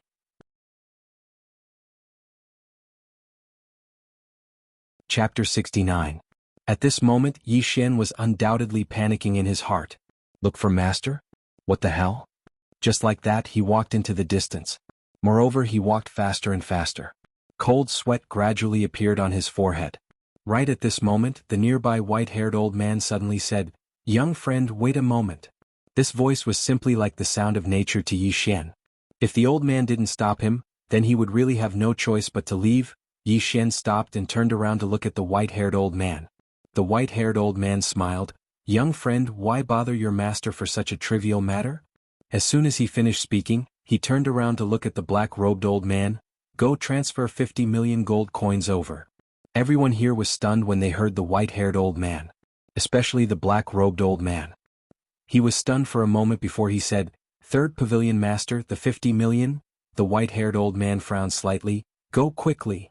The black-robed old man didn't dare hesitate when he heard this. He glanced at Yi Xian before he turned around and left. On the other hand, Jiang Jiu glanced at Yi Xian from nearby, and there was only curiosity in his eyes. The white-haired old man's gaze descended onto Yi Xian. After he sized up Yi Xian, a trace of surprise quickly appeared in his eyes, and then he shook his head and smiled, as expected of the sword. When he spoke up to hear, he paused for a moment before he said, as expected of that senior's disciple. Even within my immortal indulgence in, there aren't many that can compare to the foundation of your body. Young man, you have a very bright future. Yi Xian grinned. Senior, you're too kind. The white-haired old man smiled. You're neither arrogant nor rash. Your disposition is not bad. Yi Xian was speechless. Right at this moment, the black-robed old man that had left earlier returned once more, and he passed a golden card to Yi Xian. There are 50 million gold coins in this card. Your Excellency can withdraw them from any gold line in Qingzhou, or you can come to my drunken immortal inn. Yi Xian accepted the gold card and cupped his fists at the white-haired old man. Thank you. The white-haired old man hesitated for a moment before he said, Young brother, even though there are many misunderstandings between you and my immortal indulgence inn, they're all just misunderstandings. What do you think? Yi Xian said seriously, Of course. The white-haired old man smiled. The old man still has something to do, so I'll take my leave first. By the way, please send my regards to your master on behalf of the old man. If possible, you can come to my drunken immortal inn with your master in the future. Yi Xian bowed slightly. Sorry for disturbing you. The white-haired old man smiled and said, You're most welcome. Goodbye. As soon as he finished speaking, he turned around and vanished on the spot. The black-robed old man followed closely behind him. Somewhere, the black-robed old man suddenly asked, Third pavilion master, my drunken immortal restaurant will not pay that 50 million. The white-haired old man looked coldly at the black-robed old man. Not coming out? Do you want to die? The black-robed old man was shocked in his heart. Exactly where did that young man come from? The white-haired old man closed his eyes slowly. An existence that my drunken immortal restaurant cannot afford to offend. The black-robed old man revealed shock on his face. How could that be possible? The white-haired old man said softly. Do you know how Tower Master Han and the 8th Pavilion Master perished? Before the black-robed old man could answer, the white-haired old man continued. They were killed by that young man's master with a single sword strike. The two of them weren't even able to resist a single sword strike. The black-robed old man was stunned. The white-haired old man turned his head and glanced at the distant horizon. I originally thought that this youth would join Karaki Academy, but I never imagined that the group of idiots from Karaki Academy would actually reject him. Now we'll have a good show to watch. As he spoke, he looked at the black-robed old man. Everything about this young man must not be spread. Just let Karaki Academy continue courting death. Besides that, rope in this young man well in the kingdom of Jiang in the future. Don't look for trouble with him for no reason. The old man doesn't want to clean up your mess every single day. As he spoke, the white-haired old man's figure trembled and he directly disappeared into the distant horizon. The black-robed old man remained where he was for a long time. In front of the tent, after the white-haired old man and the black-robed old man left, Jiang Jiu walked in front of Yi Xian. She stared at Yi Xian as if it was her first time seeing Yi Xian. Yi Xian smiled. What's wrong? Jiang Jiu said calmly, pretending to be a pig to eat a tiger. Yi Xian smiled bitterly. Actually, this matter is a little... Jiang Jiu suddenly interrupted Yi Xian's words. There's no need to tell me. As a person you have to be careful. Do you understand? Yi Xian smiled. All right. Hearing this, Jiang Jiu glared at him. Are you really not going to say it just because I told you not to? Yi Xian had a dumbfounded look on his face. Seeing Yi Xian's dumbfounded look, Jiang Jiu could not help but snigger. She turned to look at the surroundings. Very soon the experts and soldiers in the surroundings all retreated. At this moment, Yi Xian handed the gold card in his hand to Jiang Jiu. For you. Jiang Jiu looked at the gold card in Yi Xian's hand and fell silent. The smile on her face also gradually disappeared. What's wrong? Yi Xian asked.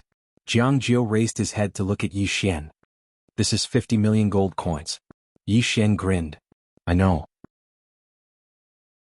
To be honest, when I received this card, my hands were trembling a little because I've never held so much money before.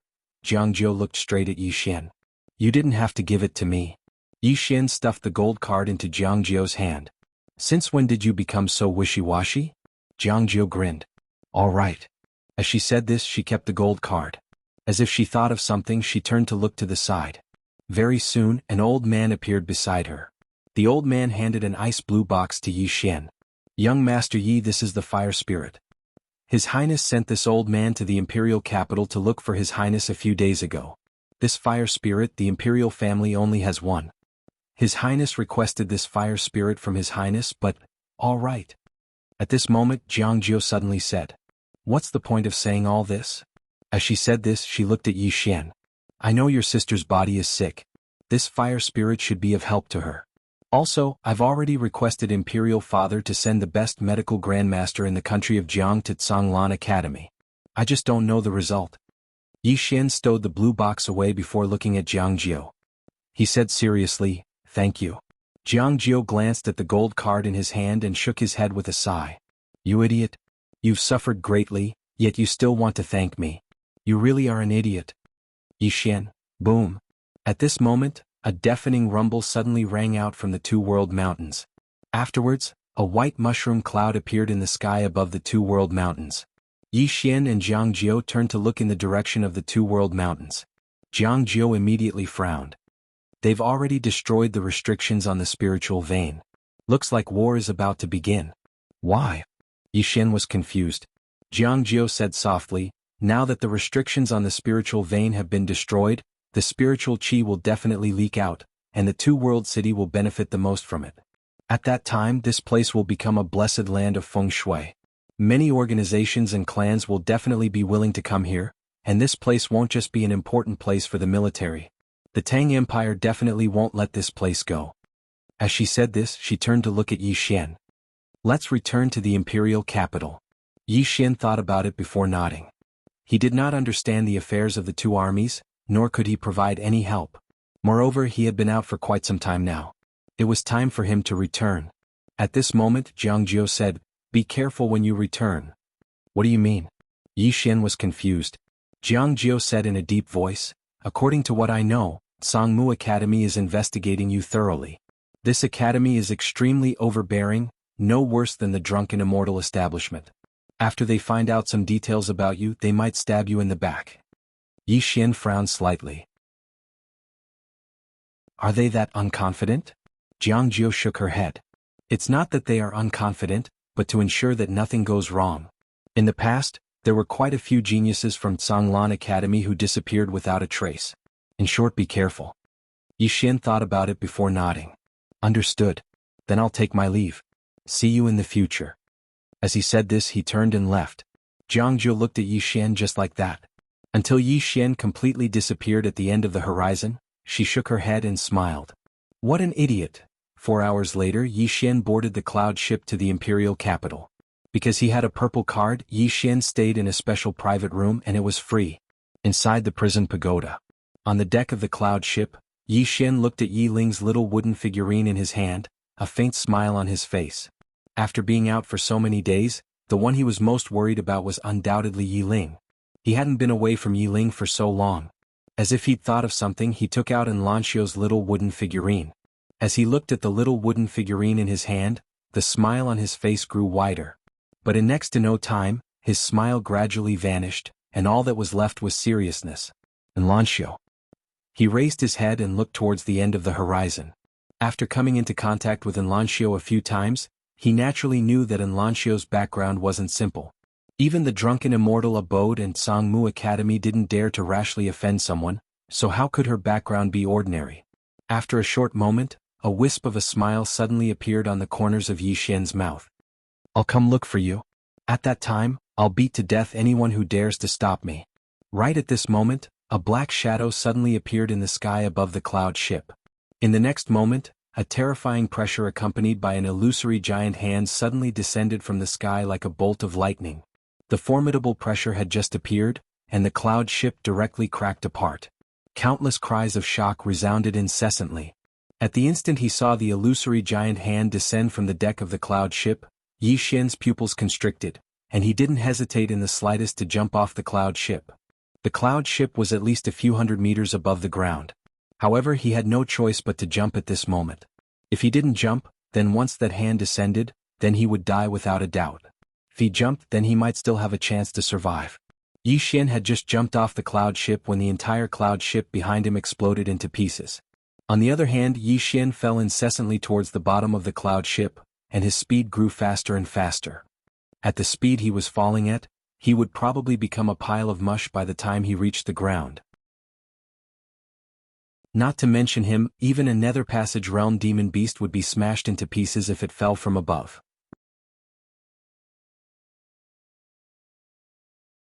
Chapter 70. What should he do? Yi Xian was expressionless as his mind raced. At this moment, the more flustered he was, the faster he would die. When he was about 100 feet away from the ground, he suddenly took out the Lingxiu sword. He gripped the Lingxiu sword tightly with both hands. "Big brother, it's up to you whether I live or die." As soon as he said that, the profound qi in his body surged into the Lingxiu sword in his hands. In the air, Yi Xian roared, "Fly with the sword." However, the Lingxiu sword only trembled slightly and did not fly. Yi Xian did not give up and continued to urge the Lingxiu sword. If he gave up now, he would undoubtedly be courting death. Sword kinesis, qi kinesis, kinesis with qi. Yi Xian's thoughts raced. A moment later, he suddenly released his hands and the sword in his hands turned into a sword gleam that shot out like lightning. Seeing this, Yi Xian was ecstatic. However, the Lingxiu sword had no intention of returning. Instead, it shot into the distance. Yi Xian was shocked and hurriedly said, "Come back." As soon as he said that, he closed his eyes slowly. At this moment, he felt a certain connection between himself and the Lingxiu sword. He hurriedly urged the qi in his body. When he was about 100 feet away from the ground, the Lingxiu sword suddenly flew back to him like a bolt of lightning. He hurriedly gripped the Lingxiu sword with both hands. At this moment, he was only a few feet away from the ground. Just as he was about to land on the ground, the Lingxiu sword suddenly trembled violently. In the blink of an eye, it suddenly dragged Yi Xian up into the sky. However, before it could travel a few feet, it suddenly fell from the sky with Yi Xian. Very quickly, on the ground, bam! Yi Xian crashed onto the ground with the sword. The entire ground shook violently and dust rose into the sky. However, Yi Xian was laughing maniacally. Because the exquisite sword had dragged him up, the force of his fall from the sky had been completely dissipated. Falling from a height of over 100 feet with the toughness of his body, he could completely withstand it. Although it was a little uncomfortable, it wasn't fatal. Most importantly, at this critical moment of life and death, he'd actually accidentally comprehended the art of sword control. This was something he had comprehended himself. Sword kinesis. Using qi to control the sword. After laughing for a while, Yi Xian seemed to have thought of something. He hurriedly crawled up from the ground and ran towards the distance. It didn't take long for him to arrive in a dense forest, and then he hid himself on a tree. Yi Xian raised his head to look at the horizon, his eyes gradually turning cold. Why would someone sneak attack the drunken immortal In's cloud ship? Who would dare to do this? At this moment, the first place he thought of was Kuraki Academy. In the entire kingdom of Jiang, only Kuraki Academy dared to do this. But why would Kuraki Academy do this? Right at this moment, an aura suddenly appeared in the distance. Yi Xian's expression changed slightly when he noticed this, and he hurriedly leaped down from the tree and lay flat on the ground. At this moment, a tiny earth character had appeared between his brows. The Tao laws. Yi Xian lay flat on the ground. At this moment, he utilized the energy of the earth to seem as if he'd fused with the earth, and his aura was concealed by the aura of the earth. An old man and a woman appeared not too far away from him. A savage expression instantly appeared on Yi Xian's face when he saw them. He knew them. They were the vice dean of Kuraki Academy, Mo Song and Bei Chen. Mo Song glanced at the surroundings and then he said in a low voice, "Why isn't his corpse here?"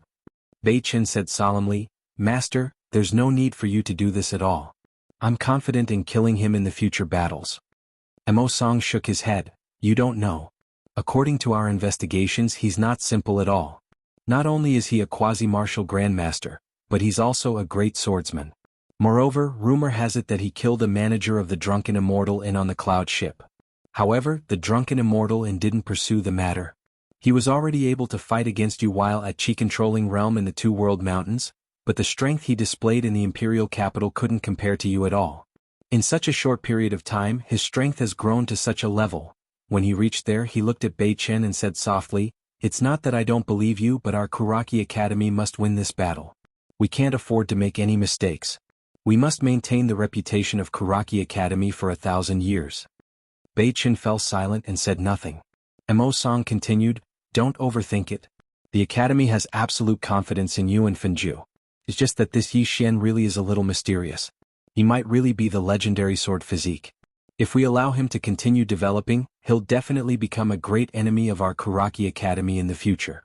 This time he's come out alone, and that Guoshuren has already left the country of Jiang. Now is the time to kill him. In order to prevent any future troubles, I can only do this." Bei Chen hesitated for a moment before saying, "Master, if this gets out." Mo Song sneered, "Get out? Firstly, no one knows about this. Even if some people guess that it was done by our Kuraki Academy, who would dare to accuse us? Who would dare? In the country of Jiang, no one would dare. In a month or so, the world will completely forget about Yi Xian." Bei Chen said nothing else. Mo Song glanced around and frowned. "Why isn't there his corpse?" Bei Chen looked around and said, "He's only at the qi-resisting realm. Falling from such a high height, there's no way he could have survived. Perhaps he was directly torn to pieces in midair." Mo Song nodded, "That's true. Forget it, let's not look for his corpse. Let's return to the Imperial City." Fenju has already returned to the Imperial City. With his personality, the students of Zhonglan Academy will probably experience what it means to live a life worse than death. Unfortunately, this Yi Xian is already dead. Otherwise we could let Fenju properly punish him. After saying that, he and Bei Chen turned around and disappeared not far away. On the other side, Yi Xian's expression was extremely cold. As expected, it was Kuraki Academy's doing. Obviously, the strength he displayed had already caused Kuraki Academy to be a little afraid. Playing dirty? Yi Xian jumped to the ground and raised his head to look. His eyes were filled with undisguised killing intent. "Wait for this daddy's return, just you wait." He was naturally furious in his heart. This time, if he hadn't comprehended sword manipulation with qi at the critical moment of life and death, he would probably be a pile of minced meat by now. But this time, it also gave him a wake-up call. These forces in the Imperial City, compared to those small forces in Azure City, might be even more despicable and shameless. These aristocratic academies, in order to achieve their goals, would definitely do anything. Yi Xian withdrew his thoughts. After resting for a while, he got up and ran towards Two Realms City. Naturally, he couldn't just run to the Imperial City like this. It was simply too far. By the time he reached the Imperial City, it would probably be half a month later. In the mountain range, Yi Xian madly ran all the way. In front of him was the floating elegant spirit sword. He discovered that he still couldn't fly with the sword. He felt a little powerless. He didn't know what he was missing, but he could fly with the sword.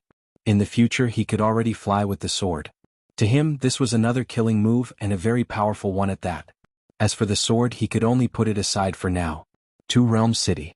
Within Jiang Jiu's tent, an old man suddenly entered the tent, and the old man said in a low voice, "Your Highness, something has happened to young Master Ye's cloud ship." Hearing this, Jiang Jiu suddenly raised her head to look at the old man. "What do you mean?" The old man said in a low voice, "The cloud ship suddenly shattered. I don't know the exact reason for it. However, it should be man-made." Still. Jiang Jiu suddenly interrupted the old man. "What about him?" The old man hesitated for a moment, and then he shook his head. "I don't know if he's dead or alive. However, falling from such a height." Bang. The table before Jiang Jiu shattered with a bang, and her expression was extremely savage. "Damned Kuraki Academy.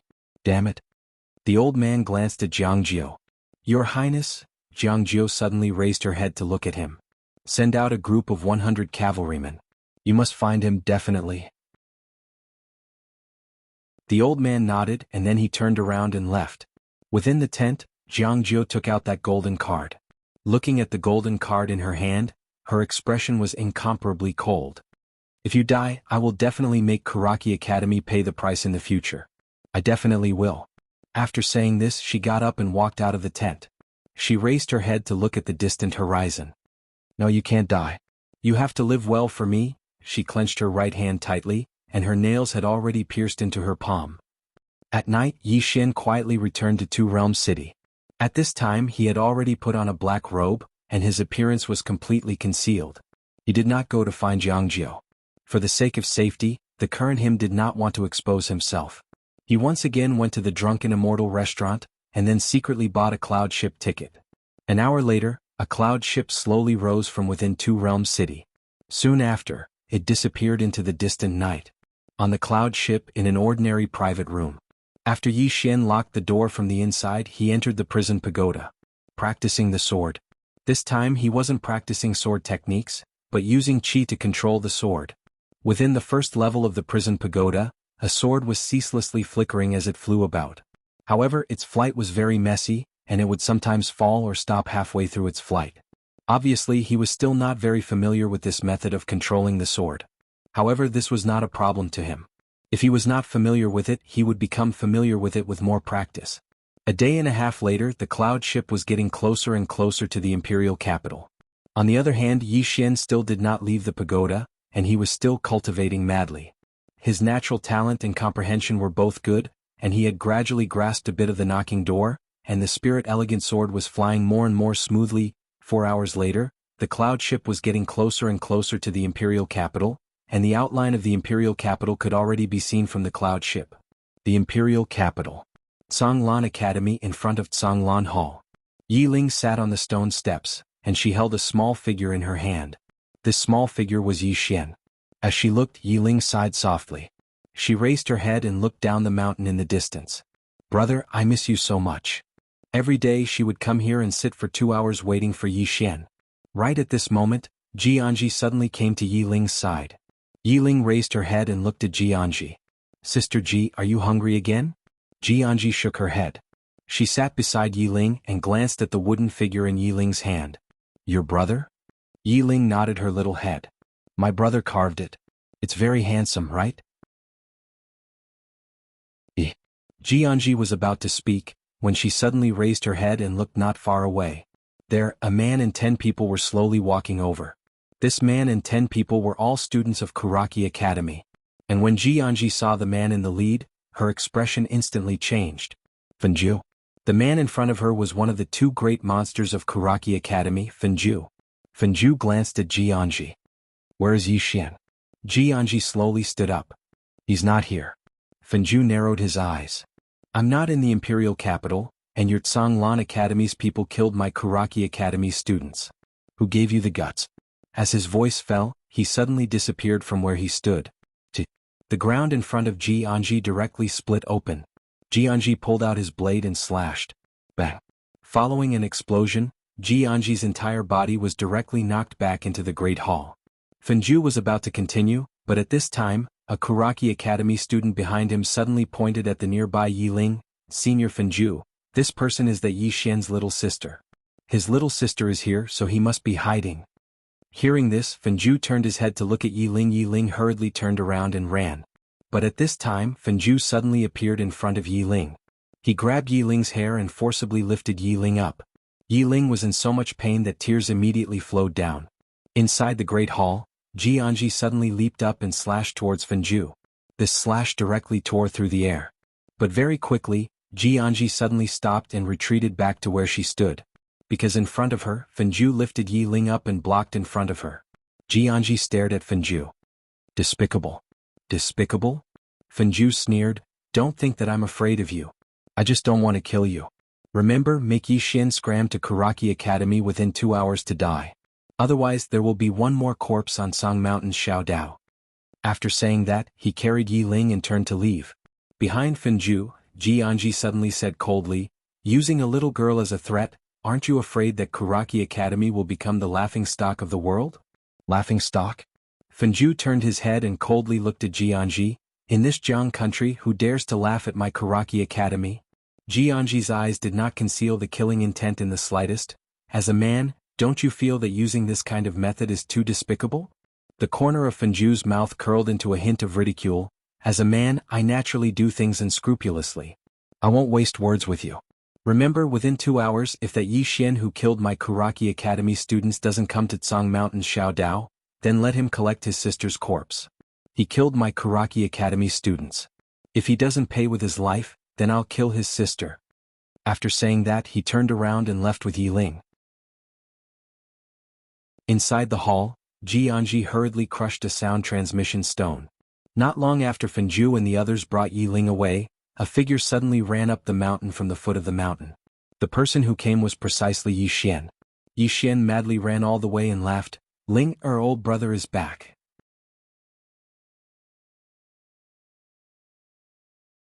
Chapter 71. After not seeing his sister for a long time, Yi Xian's heart was naturally incomparably happy to return. He, who had never been separated from his sister for so long, could be said to have missed her immensely. Right now, he only wanted to see Yi Ling as soon as possible. In the blink of an eye, Yi Xian rushed from the bottom of the mountain to the top. After arriving at the top, Yi Xian was stunned because he did not see Yi Ling. His voice was very loud, enough to be heard by the entire Mount Azure below. Normally, his sister should have heard it. But Yi Ling did not come out. Something happened? Yi Xian's heart sank. He was about to enter the hall when Jianji suddenly walked out. Jianji glanced at Yi Xian. Something happened to her. Hearing this, a sword cry suddenly resounded from within Yi Xian's body. Yi Xian stared at Jianji. Where is she? Killing intent. Yi Xian's eyes did not conceal the killing intent. This killing intent caused Jianji to frown. You have to calm down, you. At this moment, Yi Xian suddenly appeared in front of her. In the next moment, a sword was directly pressed against her forehead as he said fiercely, "I asked you, where is she?" His voice was trembling. Clearly he was on the verge of exploding with rage. Not only that, the sword in his hand was also violently trembling. Jianji glanced at Yi Xian then said, "Song Mountain Xiaodao Fenju asked you to go. I have already sent the order to grandfather, he will be back soon, you." Before she finished speaking, Yi Xian had already turned and rushed down the mountain. "Don't be rash," Jianji hurriedly said behind him. And Yi Xian had already disappeared down the mountain. Seeing this scene, Jianji's expression instantly changed. She knew something was going to happen. She hurriedly crushed another sound transmission stone and rushed down as well. At the bottom of the mountain, Yi Xian madly ran all the way. His eyes were bloodshot and his face was ferocious and crazy. His sister was his only sore spot in this life. For his sister he would do anything. Along the way many people were attracted by Yi Xian. When they saw Yi Xian, some people recognized him. That's Yi Xian. What happened to him? I think he's going to Karaki Academy? No way. Is he courting death? Let's go and take a look. Soon some of the busybodies on the street followed them. Yi Xian sprinted all the way. Soon he arrived at the foot of Mount Karaki. At the foot of the Xiaodao and Song Mountain, Yiling was tied with a black rope and hung on a log. Her face was pale and she looked especially helpless and scared. When Yi Xian arrived at the foot of the Xiaodao and Song Mountain and saw Yiling, he froze on the spot. At this moment, his mind was completely blank. At this moment, Yiling also saw Yi Xian. At this moment, her tears flowed down. Brother, hurry, hurry and run. Yi Xian slowly closed his eyes. At the corners of his eyes, 2 streams of clear liquid slowly flowed down. At this moment, several Karaki Academy students suddenly arrived in front of Yi Xian. One of them was about to speak when suddenly, a sword flew out from Yi Xian's body. The elegant spirit sword slashed down, and the body of the student in front of Yi Xian was directly split in half. Blood and organs instantly splattered all over the ground. Seeing this scene, everyone in the surroundings was stunned. Especially those who had come to watch the show. What was Yi Xian doing? Was he here to kill? After he killed one of the Karaki Academy students, Yi Xian didn't stop there. He held the elegant spirit sword and stabbed forward swiftly. The expression of one of the Karaki Academy students changed drastically, and he took a step back. However, right at this moment, the sword in Yi Xian's hand suddenly flew out from his grasp. The head of the man who just retreated fell off his neck. Yi Xian suddenly appeared behind the headless student, Karaki. He gripped his right hand to the right, and with this grip he managed to grab hold of the spirit elegant sword. In the next moment he held the sword and made a horizontal slash. A ray of light flashed, and then the remaining Karaki Academy student was directly slashed into 2 at the waist. Swordsman. This fellow is the master swordsman. Someone exclaimed with shock. The master swordsman. As soon as these words were spoken, the surroundings erupted into an uproar. Swordsmen were extremely rare in the Jiang Kingdom. It wasn't that they didn't exist, but they were extremely rare. Moreover, many people really yearned to be swordsmen. To be able to roam the world with a sword in hand was a beautiful fantasy in the hearts of many. At this moment, when they saw that Yi Xian was actually a master swordsman, many people in the surroundings instantly felt slightly excited. At this moment, they'd forgotten about the mysterious Kuraki Academy and Songlan Academy, and they merely wanted to watch a swordsman kill. On the other hand, news of Yi Xian's arrival at Kuraki Academy had spread. In next to no time, countless people had rushed over to Grey Mountain, and it didn't take long for more and more people to gather at the foot of Grey Mountain. In the distance, Yi Xian had already killed several students from Kuraki Academy in an instant. All of them were instant kills. Right at this moment, a middle-aged man suddenly appeared in front of Yi Xian. It was one of the 3 vice deans of Kuraki Academy, Li Xiu. Li Xiu coldly looked at Yi Xian. "You openly came to my Kuraki Academy to kill people, you." Right at this moment, Yi Xian suddenly pointed his sword at Li Xiu and fiercely said, "Kill people? Wasn't it your Kuraki Academy students who asked me to come? I'm here, where are your people?" As he spoke, he suddenly chopped off the head of a wailing Kuraki Academy student in front of him. Chi. Blood splattered all over Yi Xian's body. Yi Xian raised his head to look at Li Xiu and angrily roared, "This number is too little, how can it be enough for me to kill? Where are the students of Kuraki Academy? Bring more of them." Li Xiu stared fixedly at Yi Xian, his eyes were filled with killing intent, and just as he was about to make a move, a voice suddenly sounded from the side. "Tsuke, Kuraki Academy students invited someone to a duel, just to bully the weak?" Li Xiu suddenly turned his head to look into the distance. Not far away, an old man slowly pushed a black-robed girl in a wheelchair. The black-robed girl's eyes were closed, and the words just now were precisely spoken by her. Li Xiu stared fixedly at the black-robed girl, but the black-robed girl was not the least bit afraid. Songlan Academy used this youth's sister to invite him here, what, just to bully the weak? Or is it that Kuraki Academy's younger generation has no one left? Hearing the black-robed girl's words, many people in the arena immediately began to discuss spiritedly, and when many people looked at Li Xiu, their gazes were already somewhat strange. Bullying the weak? This was absolutely shameful. Right at this moment, a figure suddenly flashed down from Song Mountain's Xiao Dao in the distance, and behind this figure, there were still several tens of Kuraki Academy students.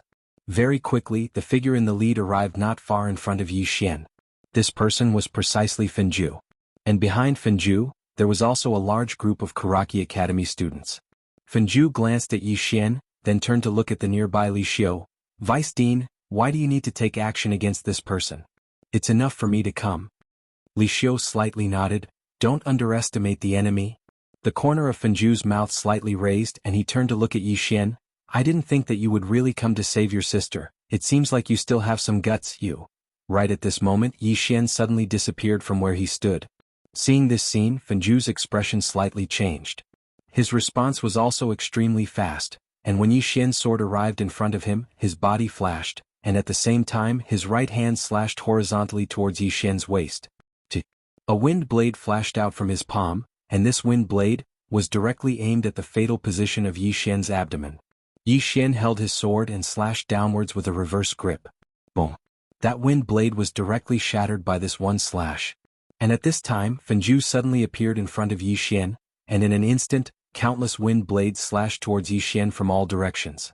Yi Xian fiercely stomped on the ground, his body left the ground and then he slashed downwards with his sword. One slash to decide life and death. The moment this slash appeared, the nearby Li Xiu's expression immediately changed greatly, because the might of this slash had already completely exceeded the scope of the qi-resisting realm. Fenju's expression also slightly changed. Evidently, he also did not expect that this slash of Yi Xian's would be so terrifying. If Yi Xian's previous slash was only considered not bad, then this slash right now could destroy the heavens and exterminate the earth. The contrast was too great, and Fenju was actually stunned for a moment, but he quickly regained his senses. Immediately after, his hands suddenly clasped together, and in an instant, a gust of violent wind appeared in his surroundings. Very quickly, these violent winds formed into wind blades that shot towards Yi Xian's slash. However, when Yi Xian's sword slashed downwards, those wind blades were instantly shattered. The sword brought along a sword beam as it came straight down. Boom! Fenju's entire body was instantly blasted 30 meters away. And the moment he stopped, Yi Xian once again appeared in front of him and then he slashed downwards once again. It was still one slash to decide life and death. This slash was even stronger than the previous slash, and when the sword descended, it was as if it was going to split the earth apart. Fenju's pupils slightly shrunk, and his right foot fiercely stomped on the ground. Bang! Borrowing the force from the ground, his entire body explosively retreated backwards, and Yi Xian's sword still descended. Boom! The entire ground instantly ruptured, and the powerful force and sword beam directly sent Fenju flying. When Fenju smashed onto the ground, Yi Xian suddenly appeared in front of him, and fiercely slashed downwards towards Fenju while holding the sword with both hands. And at this moment, a figure rushed towards Yi Xian from the side. It was another student of Karaki Academy. Seeing this scene, the entire arena was in an uproar. It was actually not a one-on-one battle. Yi Xian suddenly turned his head, and in the next moment he abruptly changed the stance of his sword, and slashed horizontally towards the right. Boom!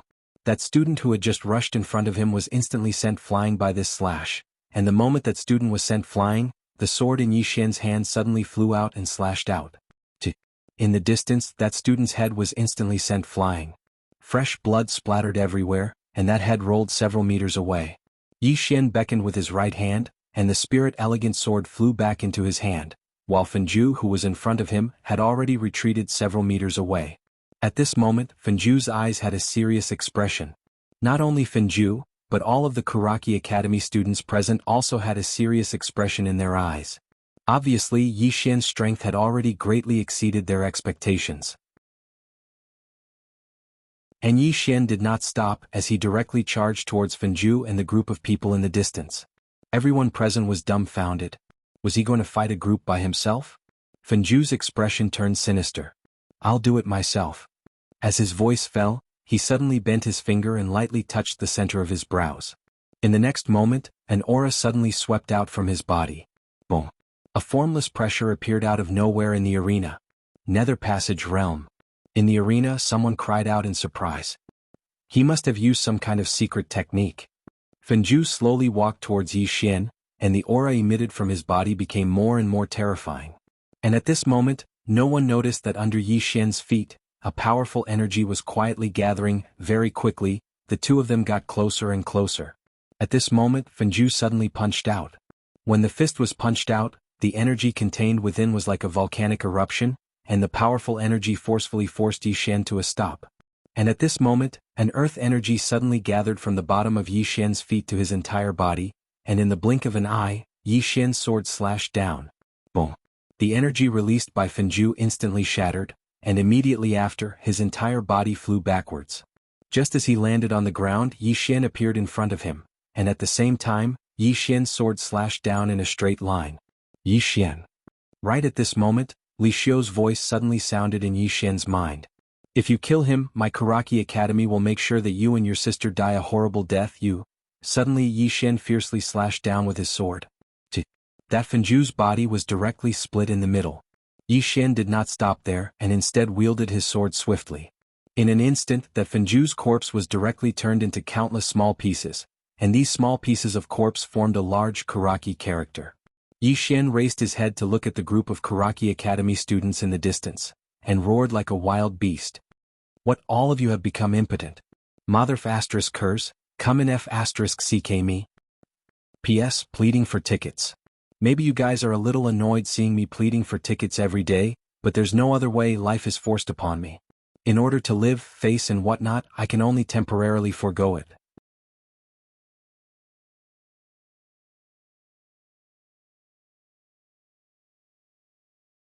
Chapter 72. The scene was completely silent. Everyone was looking at Yi Xian. Everyone could see that this swordsman in front of them had gone a little crazy from killing people. This was Karaki Academy. At this moment, many people turned their heads to look at Karaki Academy. Being provoked like this by a Tsanglan Academy student, how should Karaki Academy face it? In the distance, Li Xiu and the others had incomparably ugly expressions, especially Li Xiu. At this moment he really didn't expect that Fenju would be killed by Yi Xian. Fenju? One of Karaki Academy's #1 monsters. He died here just like this? He was meticulously nurtured by Karaki Academy. Of course, the current him was even more shocked because compared to before, Yi Xian's strength was much stronger. Especially that last sword, the might of that sword, even he was somewhat moved. His growth was too fast. Li Xiu stared fixedly at Yi Xian, his eyes not concealing his killing intent. And at this moment Yi Xian arrived in front of Yi Ling. He raised his sword and slashed. The rope binding Yi Ling was directly cut, and Yi Ling fell into his arms. Yi Ling tightly hugged Yi Xian. Brother? Yi Xian pulled Yi Ling to the woman sitting in a wheelchair. He squatted in front of the black-robed woman. I'll have to trouble you to take care of her. The black-robed woman slightly muttered, then nodded. She's safe. Yi Xian turned around and walked towards the group of Kuraki Academy students in the distance. At this moment Yi Ling suddenly said with a trembling voice, Brother? Yi Xian stopped. Brother only has you as a relative in this life. Whoever bullies you, brother will kill that person. After saying that, he held his sword and walked towards the Kuraki Academy students in the distance, and said with an evil smile, What? Kuraki Academy is a group of no-balls? No one else is coming? Didn't you call me here? Now that I'm here you're all impotent? Impudent? Not far away, a student suddenly jumped out and pointed angrily at Yi Xian. Yi Xian, this is Kuraki Academy, how can you? Right at this moment, Yi Xian suddenly disappeared on the spot. A ray of light flashed through the air. In the distance, that student's expression changed drastically. He didn't dare to receive Yi Xian's attack at all and immediately retreated. At this moment, the sword in Yi Xian's hand suddenly flew out.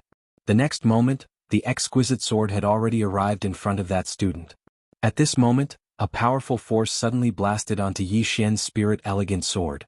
Bang! The spirit elegant sword in Yi Xian's hand was sent flying.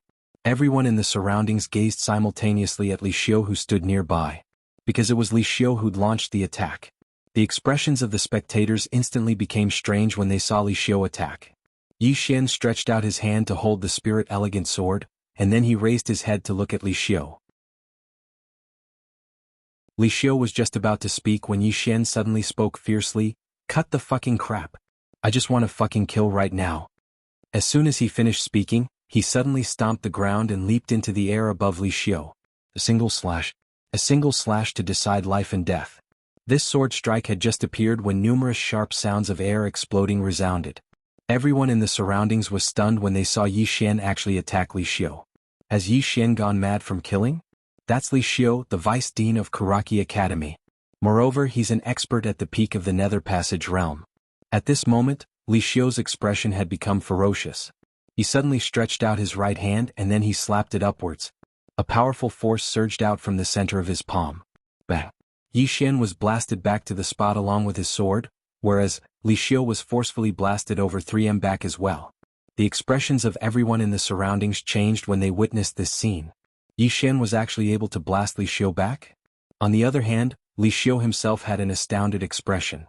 He hadn't imagined that the strength of Yi Xian's attack would actually be so formidable that it was actually able to blast him back. He was an expert at the peak of the Nether Passage realm. He was too monstrous. Li Xiu stared fixedly at Yi Xian, and he didn't conceal the killing intent in his eyes at all. If such a monstrous genius were to rise to prominence, then he would definitely become a great enemy of Kuraki Academy. When he thought up to here, Li Xiu was about to attack again. However, right at this moment, the black-robed woman who sat on the wheelchair suddenly said, What? Does Kuraki Academy really have no one else, and they intend to bully the weak? Countless people in the surroundings discussed animatedly. All of them had strange expressions on their faces as they gazed at Kuraki Academy, and some even didn't conceal their disdain at all. Yi Xian had come here alone, yet Kuraki Academy had sent a vice dean to fight him. This was clearly bullying the weak. Li Xiu turned around to gaze at the black-robed woman. Who are you? The black-robed woman shook her head. I'm just an ordinary person. As she spoke, she raised her head to look at the mountain and said, There are at least 10,000 people present here today. Could it be that Vice Dean Li doesn't want the reputation of Kuraki Academy that has existed for 1,000 years? Li Xiu's eyes narrowed slightly while his expression was slightly unsightly. Reputation. Kuraki Academy naturally cared about its reputation. So, if he were to attack, then it would obviously spread throughout the state of Jiang and even the other kingdoms. At that time, Kuraki Academy would be looked down upon by everyone in the world. Right at this moment, Yi Xian suddenly pointed his sword at the students of Kuraki Academy, and he laughed fiercely. What? Is there no one in Kuraki Academy that has balls? Come at me. The expressions of those students instantly became unsightly when they heard this. When had Kuraki Academy ever been humiliated like this? A student of Kuraki Academy immediately charged at Yi Xian. However, that student hadn't even arrived around 3m away from Yi Xian when his head had been lopped off by a flying sword. Blood sprayed. An instant kill with a single strike. Yi Xian didn't stop, and he swung his sword swiftly instead. In next to no time, the pieces of that student's corpse formed a large Mu character. He withdrew his sword. Yi Xian raised his head to gaze at the remaining students of Karaki Academy, and he spoke fiercely. Is there no one else? Come on. Continue. As he spoke, he pointed the bloody spirit grace sword at the students of Karaki Academy. Students of Karaki Academy, listen up. My name is Yi Xian and I'll make it clear today. Either all of you kill me or I'll kill all of you. The others in the surroundings were speechless. On the other hand, the expressions of the students of Karaki Academy had become extremely unsightly. He's going too far? This isn't going too far any longer, it's slapping Karaki Academy's face in front of the entire world. Right at this moment, another student of Karaki Academy charged forward. Li Xiu hurriedly said when he witnessed this scene, "Don't be impulsive. You. This." Right at this moment, the body of that Karaki Academy student who just charged forward was slashed into two, and his blood splattered all over the ground. On the other hand, this student's corpse was formed into the word shui by Yi Xian. Li Xiu's expression was unsightly to the extreme when he witnessed this scene. This is an insult to Karaki Academy. Right at this moment, more and more students of Karaki Academy rushed down from Grey Mountain, and this included some students who were in closed-door cultivation. In next to no time, over 100 students of Karaki Academy had gathered at the foot of the Xiao Dao. Some of them were instantly infuriated when they saw the word on the ground. It didn't take long for a student to charge at Yi Xian once more. Yi Xian stomped his right foot on the ground and charged forward swiftly. At the same time, the sword in his hand stabbed forward, and a cold glow flickered on its tip.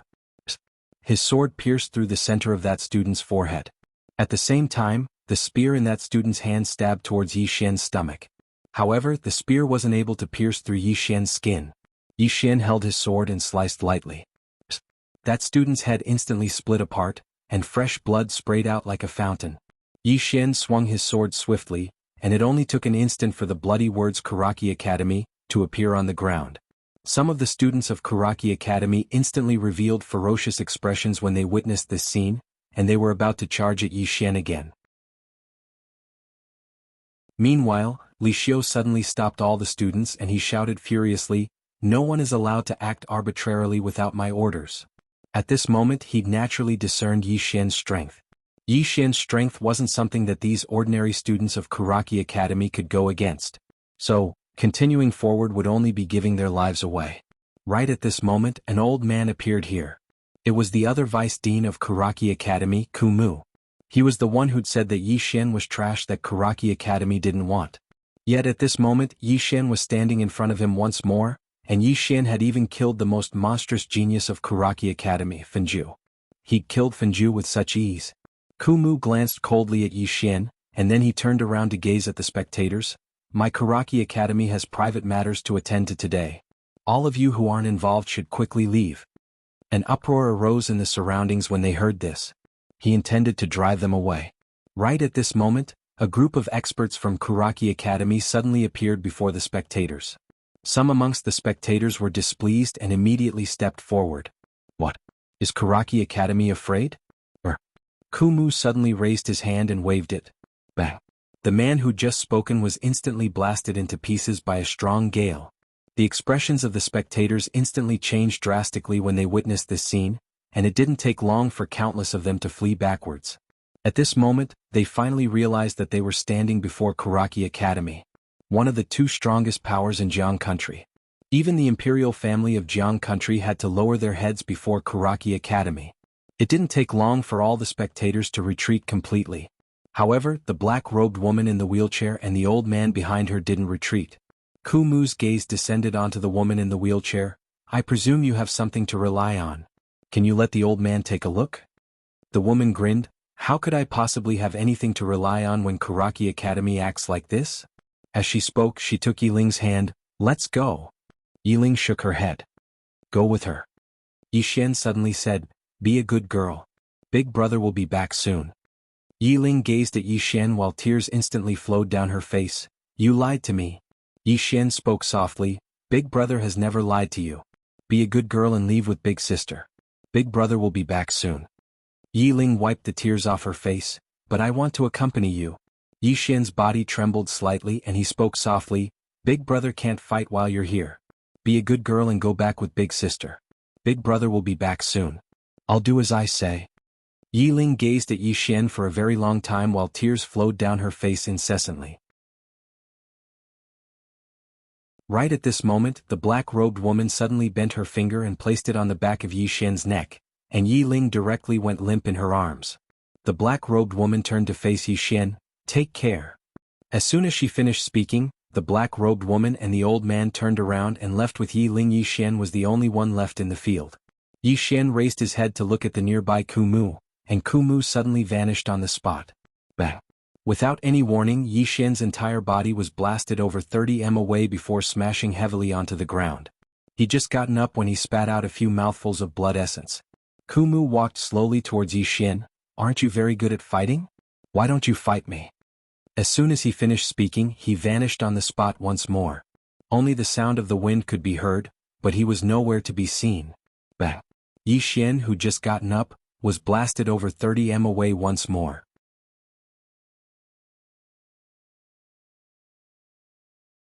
Chapter 73. Kumu had stopped. The person standing before Yi Xian was none other than the Dean of Azure Wave Academy, Old Man Ji. Kumu glanced at Old Man Ji while a wisp of ridicule arose on the corners of his mouth. He was just about to speak when Old Man Ji suddenly vanished on the spot. Bang! Everyone watched as Kumu's figure was blasted 300 m away. Everyone was stunned. Kumu was a divine convergence realm expert. Kumu, who'd crawled up from the ground, had astonishment on his face as well. "You? How could you possibly?" He was a divine convergence realm expert, and he was definitely one of the top experts in the Jiang Kingdom. However, he hadn't even been able to resist a single attack just now.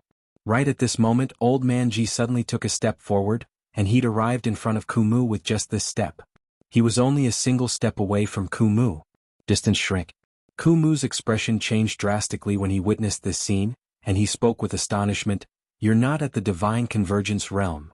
Bang! Kumu hadn't even finished speaking when his figure was blasted flying once more.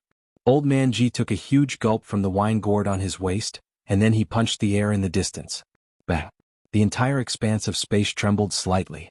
Kumu's expression changed drastically, and a powerful aura surged out from within him.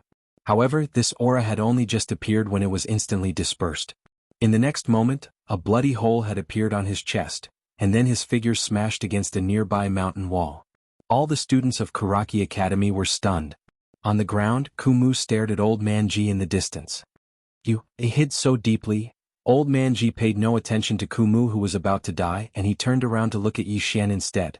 Right at this moment, two people suddenly appeared by Yi Xian's side. It was Mo Yunqi and Bai Zhe. Their expressions changed when they saw Yi Xian's appearance. At this moment, there were numerous fine cracks all over Yi Xian's body, and blood was flowing incessantly from the corner of his mouth. It showed no signs of stopping. It was obvious that he had not only suffered from external injuries, but also internal injuries.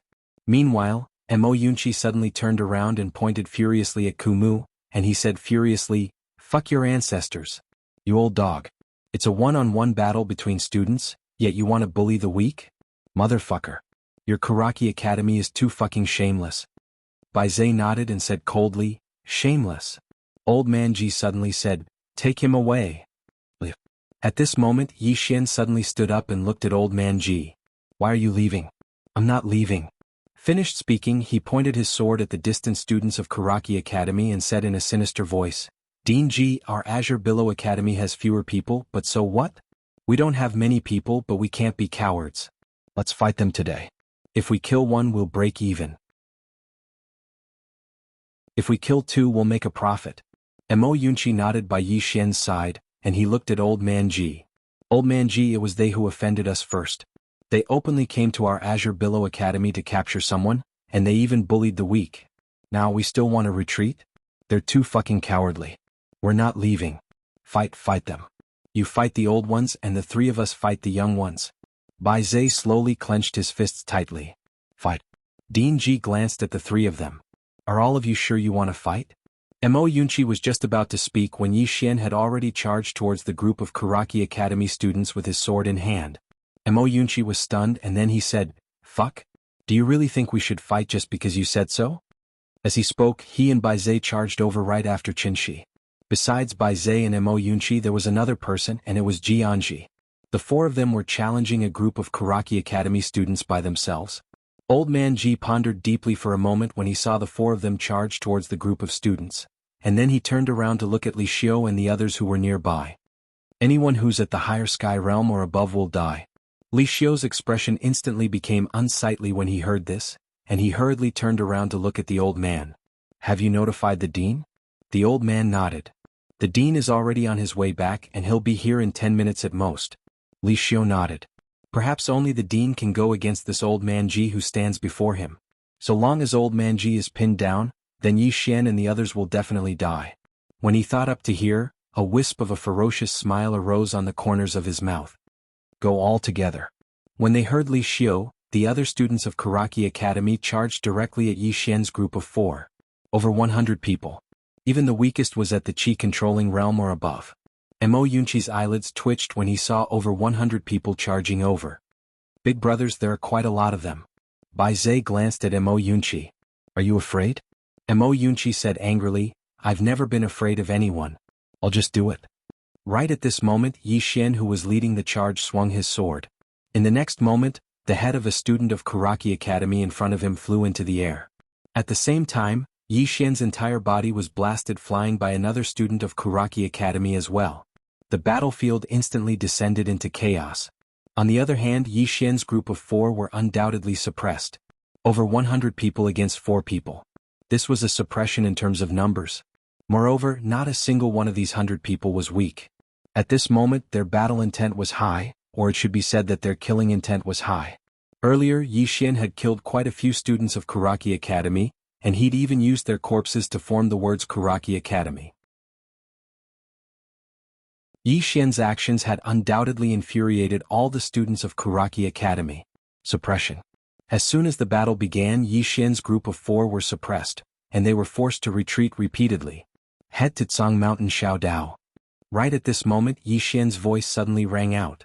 When Mo Yunqi and the other 2 heard Yi Xian's words, the 3 of them hurriedly retreated while fighting. Soon, the 4 of them retreated to Tsang Mountain Xiao Dao. The Xiao Dao was narrow and could not accommodate too many people. Hence, when the 4 of them retreated to Tsang Mountain Xiao Dao, Karaki Academy's attack instantly weakened. As for Yi Xian, he abruptly stomped his right foot on the ground. In an instant, countless amounts of earth energy gathered around his body. At this moment, a powerful wave of earth energy instantly gathered in his body. He gripped the spirit elegant sword with both hands and fiercely slashed forward. One sword to determine life and death. This sword was imbued with the earth energy. In addition to the fact that his sword was a bright sword, the power of this sword was more terrifying than any of his previous sword strikes. The sword fell. A resplendent sword light gushed out from the tip of the spirit elegant sword like a volcanic eruption. Bang! The 6 or 7 Karaki Academy students in front of Yi Xian were instantly swallowed by this sword light and slashed into pieces.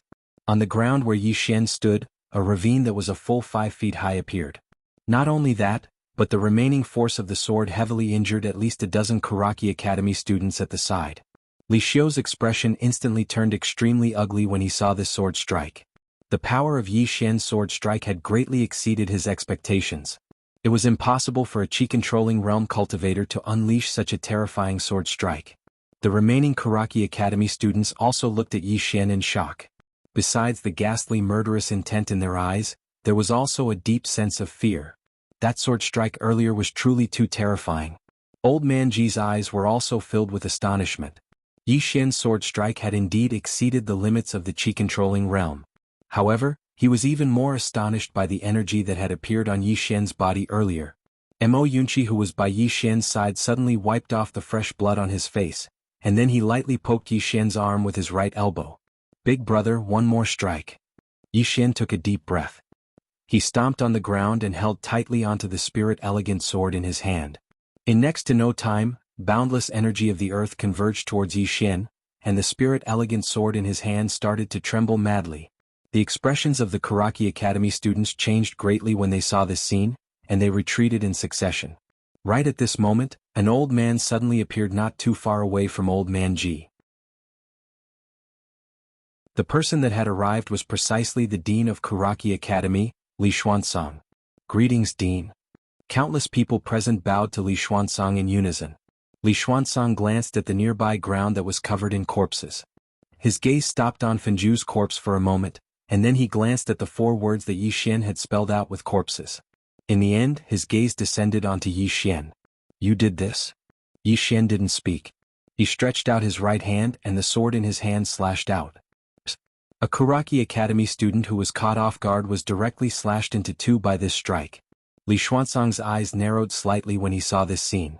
Suddenly, a powerful pressure appeared out of thin air above Yi Xian, and right at this moment, a force suddenly blasted onto the pressure. Bang! Both of them instantly vanished into thin air. Li Xuanzang turned to look at Old Man Ji. What? Are we going to start a war? Old Man Ji drank a mouthful of wine. In the next moment, the ground beneath his feet suddenly trembled violently. No, it wasn't the entire ground, but the entire Tsang mountain was trembling.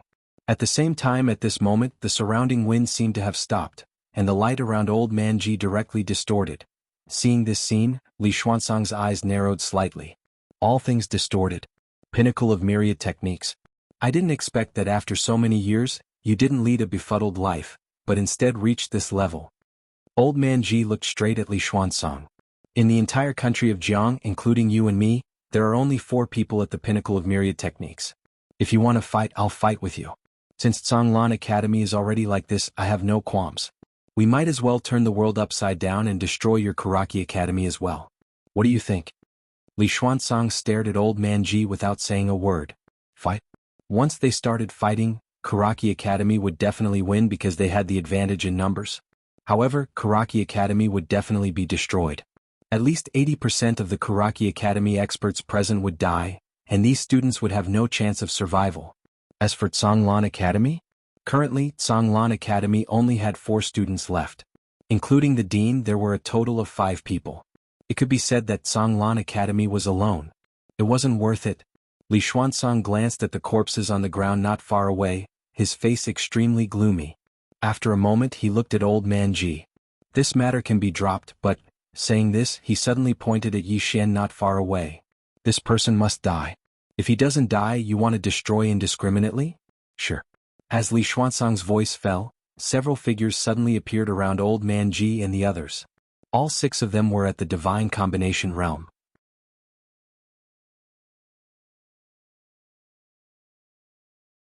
Chapter 74.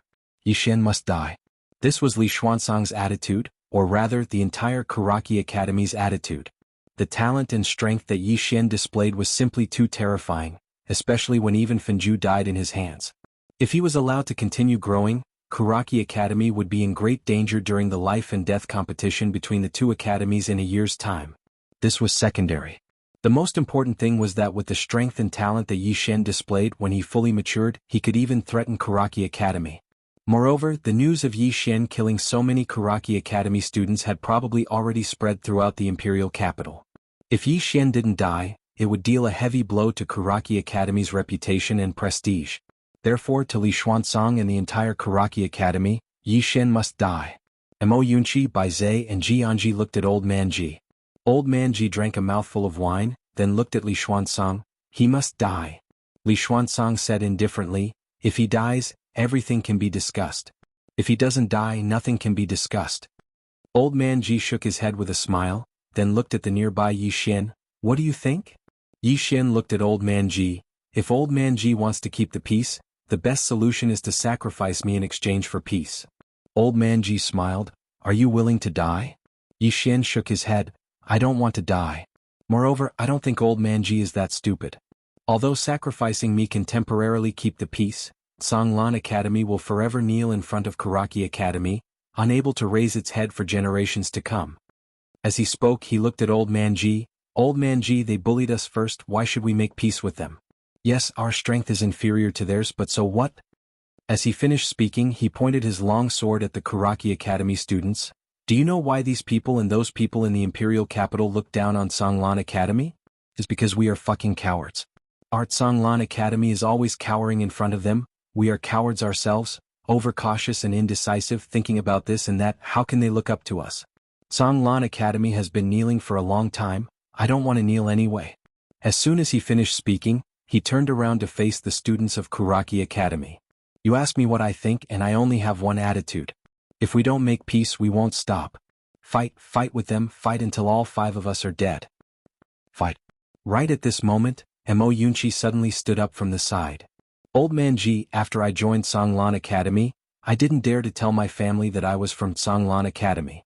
When I went out, I didn't even dare to wear Songlan Academy's uniform. I was afraid that people would recognize me as Songlan Academy's student. Outside, it was as if the moment I said I was from Songlan Academy, I was the son of Karaki Academy. This kind of feeling was 2F** King sullen. Finished speaking, he pointed at Yi Xian. Today, Karaki Academy openly came to Songlan Academy to capture his little sister. This is AF** King face slapping, F** King bullying. If we don't fight this fight, wouldn't the students of Karaki Academy come to our Azure Billow Academy and shit on our heads? Fight. Fight them. At worst, we'll all perish together. Bai Zhe, who stood by Mo Yunchi's side, nodded. Fight. Fight to the death. Ji Yanji didn't speak, but he'd already drawn the saber at his waist, and his intentions were very obvious. Old Man Ji glanced at Yi Xian's group of 3 and then he grinned. After that, he gazed at Qin Xuanzang, who stood nearby. Since your Karaki Academy wants to take us down with you, then so be it. As soon as he finished speaking, he suddenly gulped down a mouthful of wine. In the next moment, a formidable pressure suddenly swept out from within him. Crack. With Old Man Ji at the center, the ground in an area of over 1 kilometer instantly collapsed. At the same time, a formidable pressure swept through the surroundings like a whirlwind. This pressure was aimed straight at Qin Xuanzang. Qin Xuanzang's expression finally changed when he witnessed this scene. Because he hadn't expected that Old Man Ji would choose to fight to the death with him. As far as he was concerned, Old Man Ji would definitely sacrifice Yi Xian in order to protect the remaining students of Songlan Academy and plan for the future. However, Old Man Ji didn't do that. He chose to fight to the death. Old Man Ji wasn't an idiot. If he gave up on Yi Xian, then Mo Yunchi and Bai Zhe would definitely leave Songlan Academy immediately. It wasn't just the 2 of them, even his own granddaughter might turn against him. Moreover, and it was the most important point, the potential and strength that Yi Xian revealed caused Karaki Academy to be fearful, but wasn't he the hope of Songlan Academy as well? How could he possibly sacrifice Yi Xian? Perhaps there was a trace of hope if he protected Yi Xian, but if he sacrificed Yi Xian, then Songlan Academy would absolutely have no hope. No genius or monstrous genius would be willing to join an academy that sacrificed its students. As soon as Old Man Ji attacked, the expressions of everyone on the side of Karaki Academy instantly changed. On the other hand, all the Divine Union Realm experts around Yi Xian's group were blasted backwards repeatedly by the pressure that Old Man Ji emanated. All of them revealed astounded expressions. The peak of the myriad technique realm. If such an expert were to fight to the death, then it was obvious that even if Yi Xian and the others perished in battle, the entire Karaki Academy would still be crushed. At this moment, Li Xuanzang's expression was extremely unsightly as well. Because he didn't intend to fight to the death with Old Man Ji. Karaki Academy was huge now, but what about Songlan Academy? It was on the verge of bankruptcy. Karaki Academy would suffer a huge loss if they fought to the death at this moment. Right when the battle was about to erupt, a voice suddenly resounded. Wait a moment, Old Man Ji. As soon as this voice resounded, a gray-robed old man suddenly appeared here. Old Man Ji stopped and turned around to look at the gray-robed old man. What are you doing here? The gray-robed old man was the previous king of the state of Jiang, Jiang Yuetian. He was one of the 4 great Dharma realm experts of the state of Jiang. Jiang Yuetian laughed bitterly. If I didn't come out, then half of the imperial capital would have probably been destroyed by all of you. As he spoke, he glanced at Li Xuanzang, who stood nearby. Brother Li, it's not good for the old man to say anything now that the matter has developed to such an extent. How about this? Let me be the mediator and we'll put an end to the matter today. Li Xuanzang laughed coldly. Put an end to the matter? As he spoke, he pointed at the nearby corpses and said, so they're just going to die for nothing? Jiang Yuetian's brows knit together slightly. If it wasn't for the fact that he was afraid the imperial capital would fall into chaos, he would wish for nothing more than for the 2 powers to fight to the death. Presently, the Jiang kingdom had a foreign enemy, the Tang kingdom, so it couldn't fall into chaos at all. Jiang Yuetian pondered deeply for a moment before he said, Brother Li, Karaki Academy has experienced 1,000 years of glory since the dean of the Jiang kingdom. Amongst the surrounding kingdoms, the Jiang kingdom's Karaki Academy is the strongest, and it's pursuing its glory. But if the battle continues, then perhaps Zhonglan Academy will be completely annihilated. However, with Brother G's strength, you can still destroy Karaki Academy by taking it down with you. At that time, Brother Li will be condemned through the ages. Li Xuanzang clenched his fists tightly while a gloomy expression appeared on his face. No one knew what he was thinking. Jiang Yuetian continued, with Brother Li's ability, it's very likely that you'll head to the headquarters of Karaki Academy in the Central Divine Prefecture and enter the Hall of Talents. However, if the kingdom of Zhang's Karaki Academy is destroyed at your hands, then it might not be a good thing for you. Li Xuanzang was slightly moved when he heard this. The Hall of Excellence. That was the ultimate goal of all the students, instructors, and even the dean of Karaki Academy. Meanwhile, Jiang Yuetian said, in the end, it's a battle between the younger generation. How about we continue allowing them to fight and fight? Brother G, Brother Li, what do the two of you think? Old Man Ji spoke indifferently, I have no problem with that.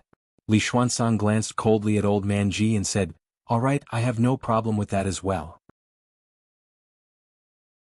As he spoke, he gazed at Jiang Yuetian and said, Brother Jiang, please be a witness.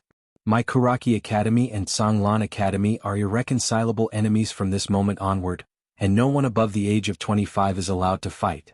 What do you think? If any side breaks the rules, then I hope Brother Jiang can come out and uphold justice, alright? Both Old Man Ji and Jiang Yuetian gazed at Li Xuanzang when they heard this. This wasn't normal, because there was clearly no one in Karaki Academy who could suppress Yi Xian's group right now. But Li Xuanzang still made such a suggestion at a time like this, and it was extremely unusual. Jiang Yuetian pondered deeply for a moment, and then he gazed at Old Man Ji who stood nearby. Old Man Ji gazed at Yi Xian's group instead. Yi Xian shrugged and said, we have no problem with that. Old Man Ji gazed at Li Xuanzang and said, all right. As soon as he finished speaking, he glanced at Yi Xian's group and said, let's go. Just like that, Yi Xian's group left Karaki Academy under Old Man Ji's lead.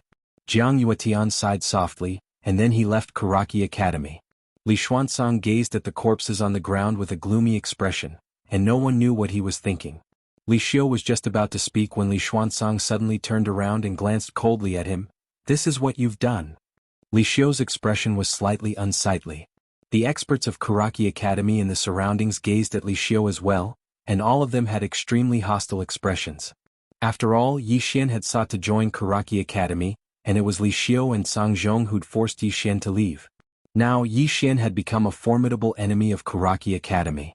If Yi Xian was in Karaki Academy, then Azure Water Academy would definitely be suppressed to the point of being unable to raise its head for 100 years. Unfortunately, he'd gone to Azure Water Academy instead. What a pity. What a pity. They hadn't thought of it in the past, but after they witnessed Yi Xian's strength and potential, they would be lying if they said they didn't feel regret. Even Li Xuanzang felt slightly regretful. He regretted not coming out to have a look himself. If he had, then Yi Xian's Karaki Academy wouldn't have missed out on such an extraordinary genius. A short moment later, Li Xuanzang suddenly said, is Sang Zhong still in the academy? An old man nodded. He is. Li Xuanzang said indifferently, what's the point of keeping him? Kill him immediately. The old man hesitated for a moment, then nodded, yes. With that he turned and left. Li Xuanzang glanced at Li Xiu, as for you, reflect on yourself. As soon as he finished speaking, he turned around and walked up the mountain. Send a summons to all the Zhonglan Academy in the Azure Prefecture. Tell them that my Jiang country's Zhonglan Academy needs support. Anyone that's able to kill Yi Xian and the other students of Zhonglan Academy will be rewarded with a high-grade Earth rank technique, a high-grade Earth rank movement technique, a high-grade Earth rank technique, and 500,000 top-grade spirit stones. Requesting reinforcements.